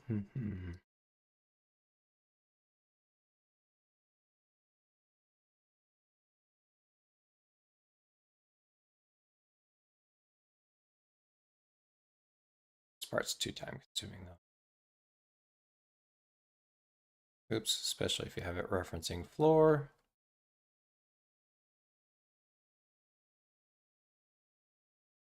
Not stuck in a wall. Oops.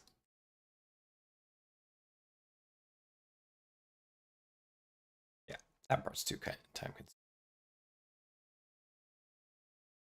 If you wanted all this realism.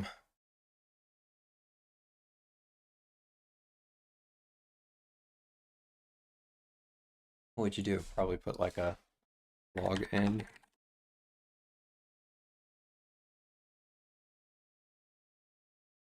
And then explode it. Paint the other side. Tint it the same color.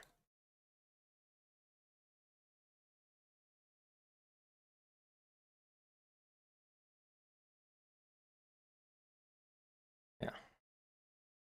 I don't know. Kind of fun.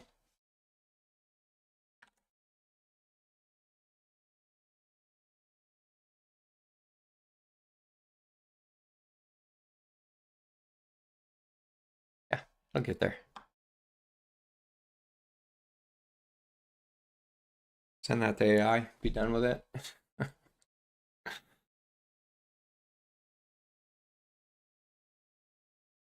This was the other one I had.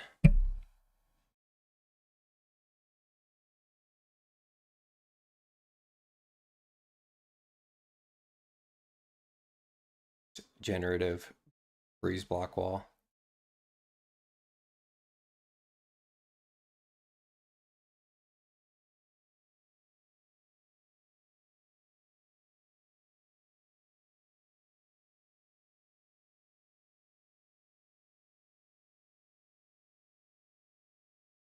Except for really doesn't like what's happening with the floor structure. Let's see. The cursor AI find the phone number. Let's check it out.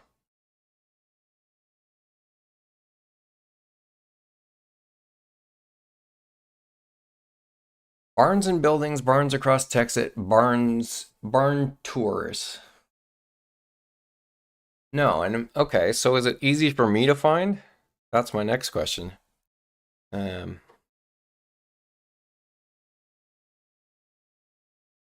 Old Barn Company.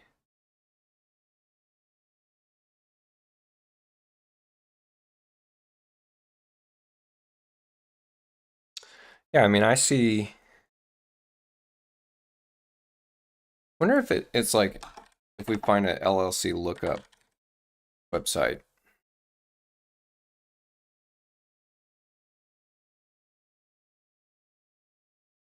But it'd be easy if I like gave them an address.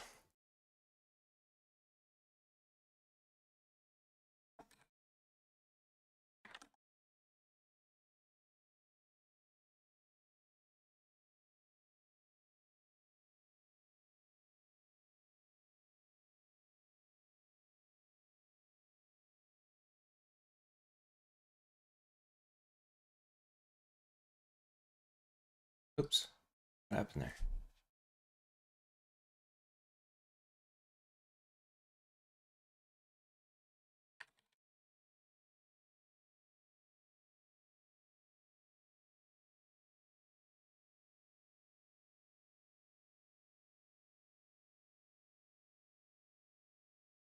Malcolm Nix. Beautiful day in the Bay, isn't it? Hope you're out doing. Well, what are you doing watching me? Get outside. I think I'm gonna go get outside here pretty soon too. Hey, Malcolm, you want to go grab a beer with me? Let me know.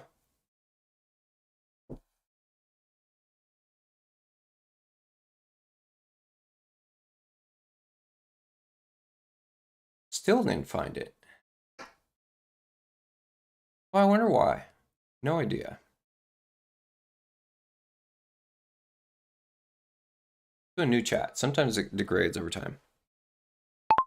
Can you look up information for Old Barn Company out of Granbury, Texas? We're trying to find their contact info, meaning their phone number, as well as their address.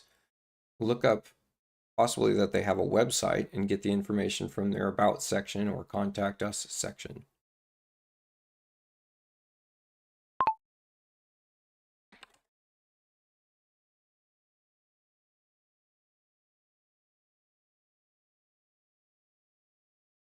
Oh, I could switch the model, Cody, since you mentioned it. ChatGPT can find you. I think I'm using Claude. I actually don't know how to switch the model. That's a good.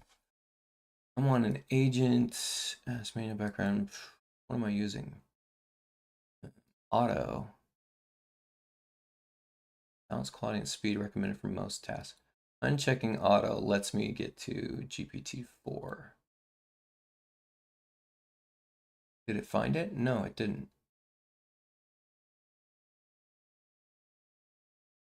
I'm guessing you're not at 123 Main Street. That sounds very generic.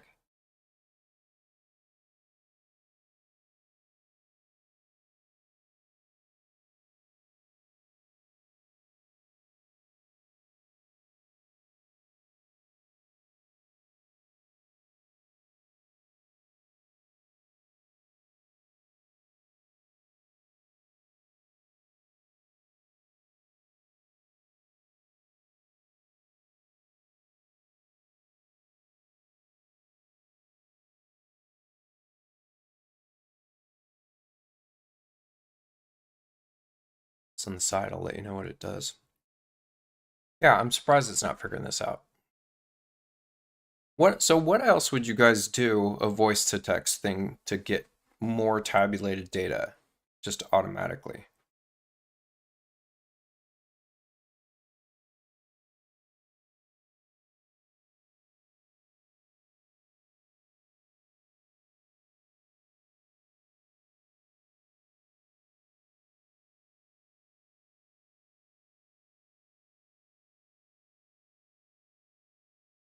Yeah, it's still not getting it. This is when I start swearing. My voice to text allows the visual representation of my swear words too. It makes me feel more satisfied with my own anger at AI. Feel like it de-escalates me. I don't think that's true, but we'll see. You guys have ever had some AI battles? They get intense.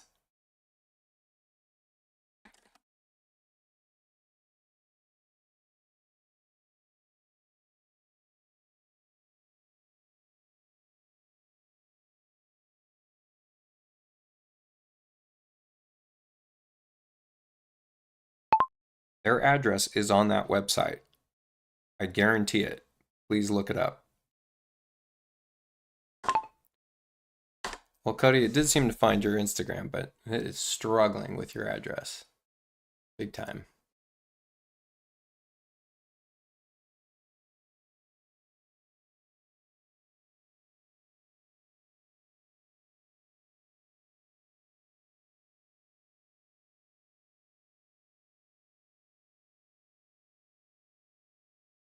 Hmm.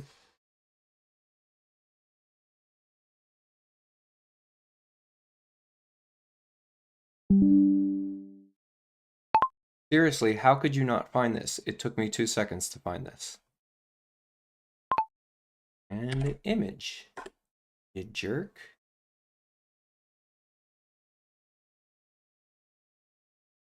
And then it's like, you're absolutely right. You're always right. She would do my work for me.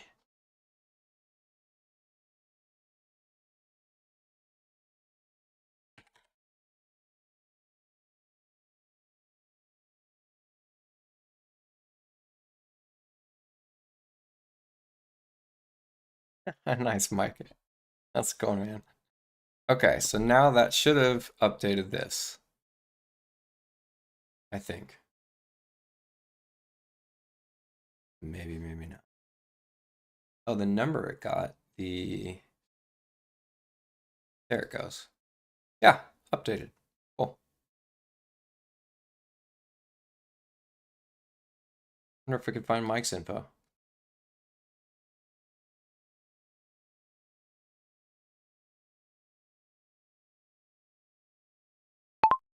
I want you to change the contractor info to be Mike M.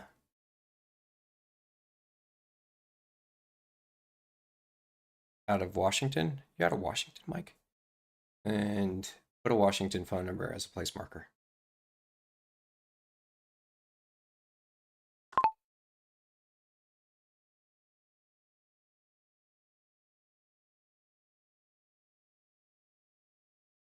Okay, just get the zoom in and out.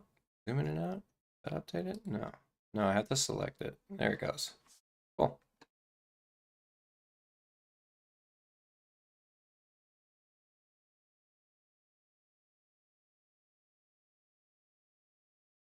All right, what's David B say? So we can now do VR with PBR.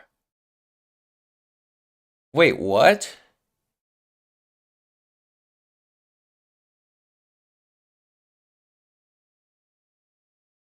Really? David, that's compelling. Oh, you're gonna make me go get my VR headset. I don't want to. That sounds like a lot of work. That's really cool. I should show you guys how to do um, Korea spherical renderings, because that's a cool trick.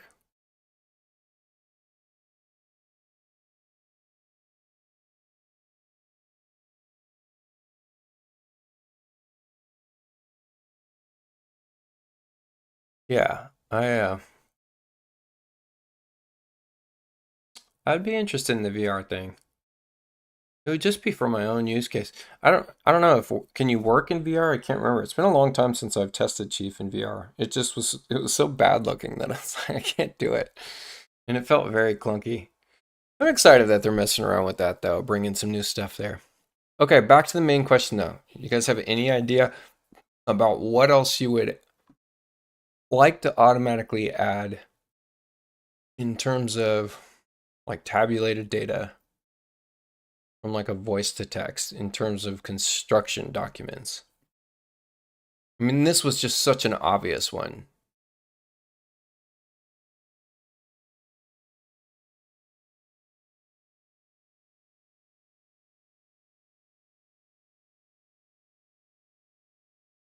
Let's see if this can do.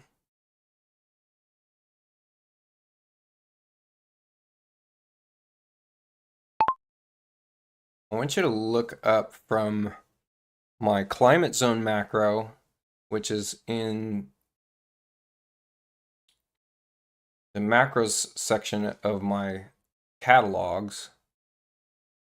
So look up the climate zone macro to cross-reference what the climate zone is for the current client's zip code and add a new category, name value pair, that's climate zone with that appropriate climate zone.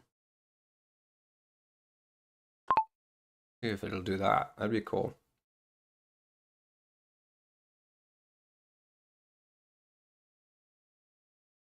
Spent all this time learning Twinmotion mostly for VR. Yeah, I think it's really cool when we can get VR to, let me see what I've got. To Facebook. Bet I have.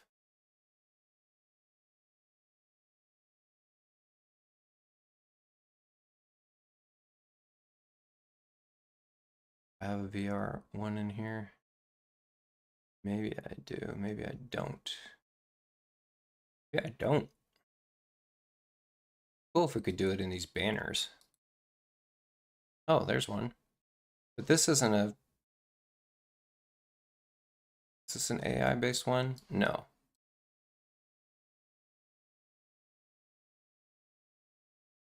Yeah, but you can get AI to do this.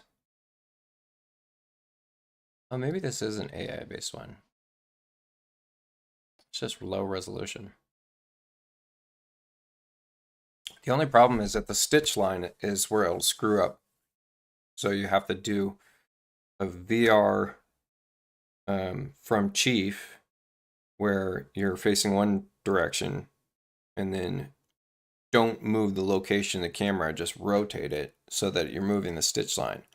And then you bring both of those images in so that you can mask out the difference where AI tries to do a stitch and it's not matching up perfectly. You bring that back to the original shot. But you have to have an original rendering that looks pretty good. Let's see, did this do this? What did it do? Nothing. Let me know if you'd like to proceed. There's no climate zone map for Texas zip code in your. It's not a Texas zip code, you jerk. I asked for the client's zip code, not the designer's zip code. Please reference it.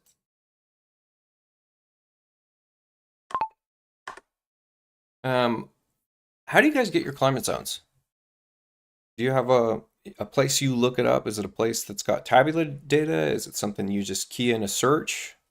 How do you do that? Mike, you are from Washington, right? I think I've got Washington's climate zones tabulated, so that's automatic for me.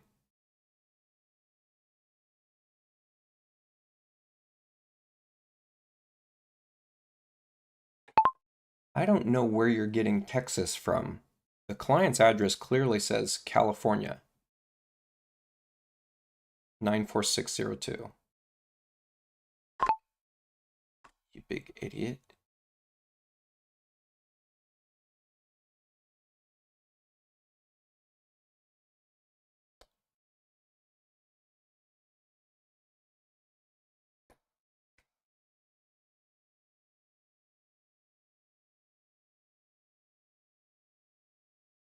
Scott, what is cobalt?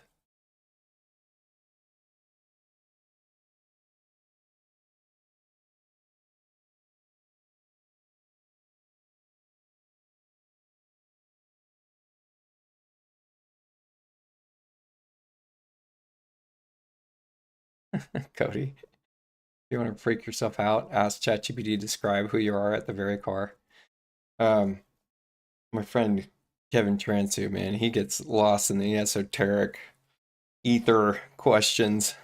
Just likes to talk about life and all that stuff. I had to send him this whole thing that was basically like the human side response to things. It's not actually AI. What we're using is not actually AI. It is programmatic responses. It's just got a massive amount of data and it has like logical path switching that just runs at 1,000,000 miles an hour.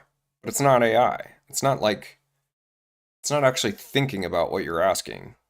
It's not in like the way that we defined AI originally. So that human response is just a stylized wrapper from an output that's just a geometric equation, not a geometric, a mathematical equation, just about, path direction. And that's why we can get to the same answers a lot of the time, is because it's, at some point the data isn't massive so that it gets, so it's, path of water is taking the same path. And then it just puts a stylized wrapper on it to make you feel like you're getting a different answer, but you're not. All right, climate zone 3. What did it do? Did it do this? Yeah, there it goes. And it added the not mapped one instead of the. Let's make the update, please. Yeah, post a link about what cobalt is.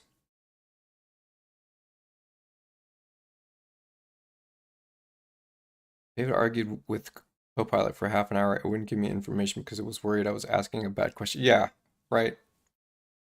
Well, I mean, we're already kind of there. We've got some AI that can just be run from a local machine where you don't get any kind of censorship.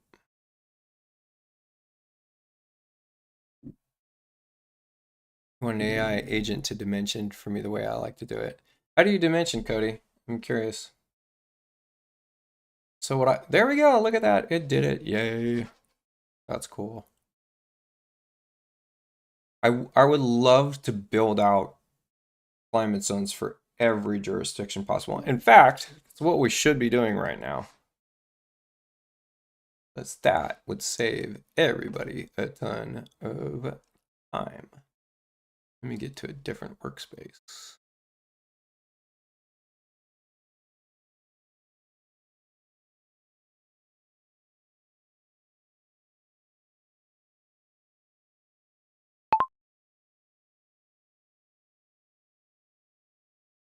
I want you to start tabulating climate zone lookup tables for every zip code in all of America.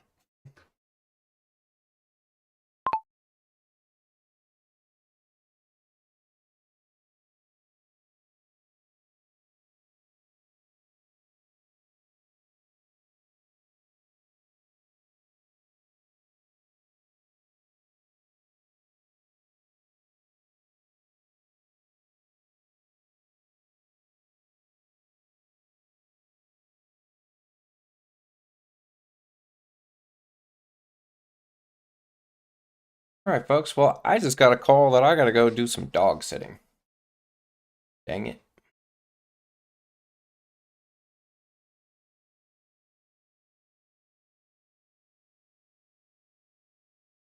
Yeah. Right. Right, David? Uh-huh. Yeah. Not only have they done that already, but it's in a robot. I'm not making any assumptions, but the robot probably pretty good looking.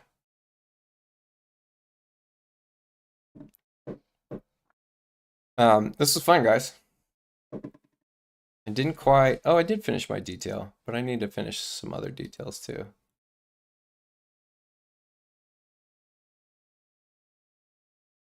Yeah, we'll see what I feel like tomorrow. Maybe I'll do some more. That was a thank you, David, for some of those tricks. That's cool. Know about some of those features. They slipped some of those features in. You don't even know they exist.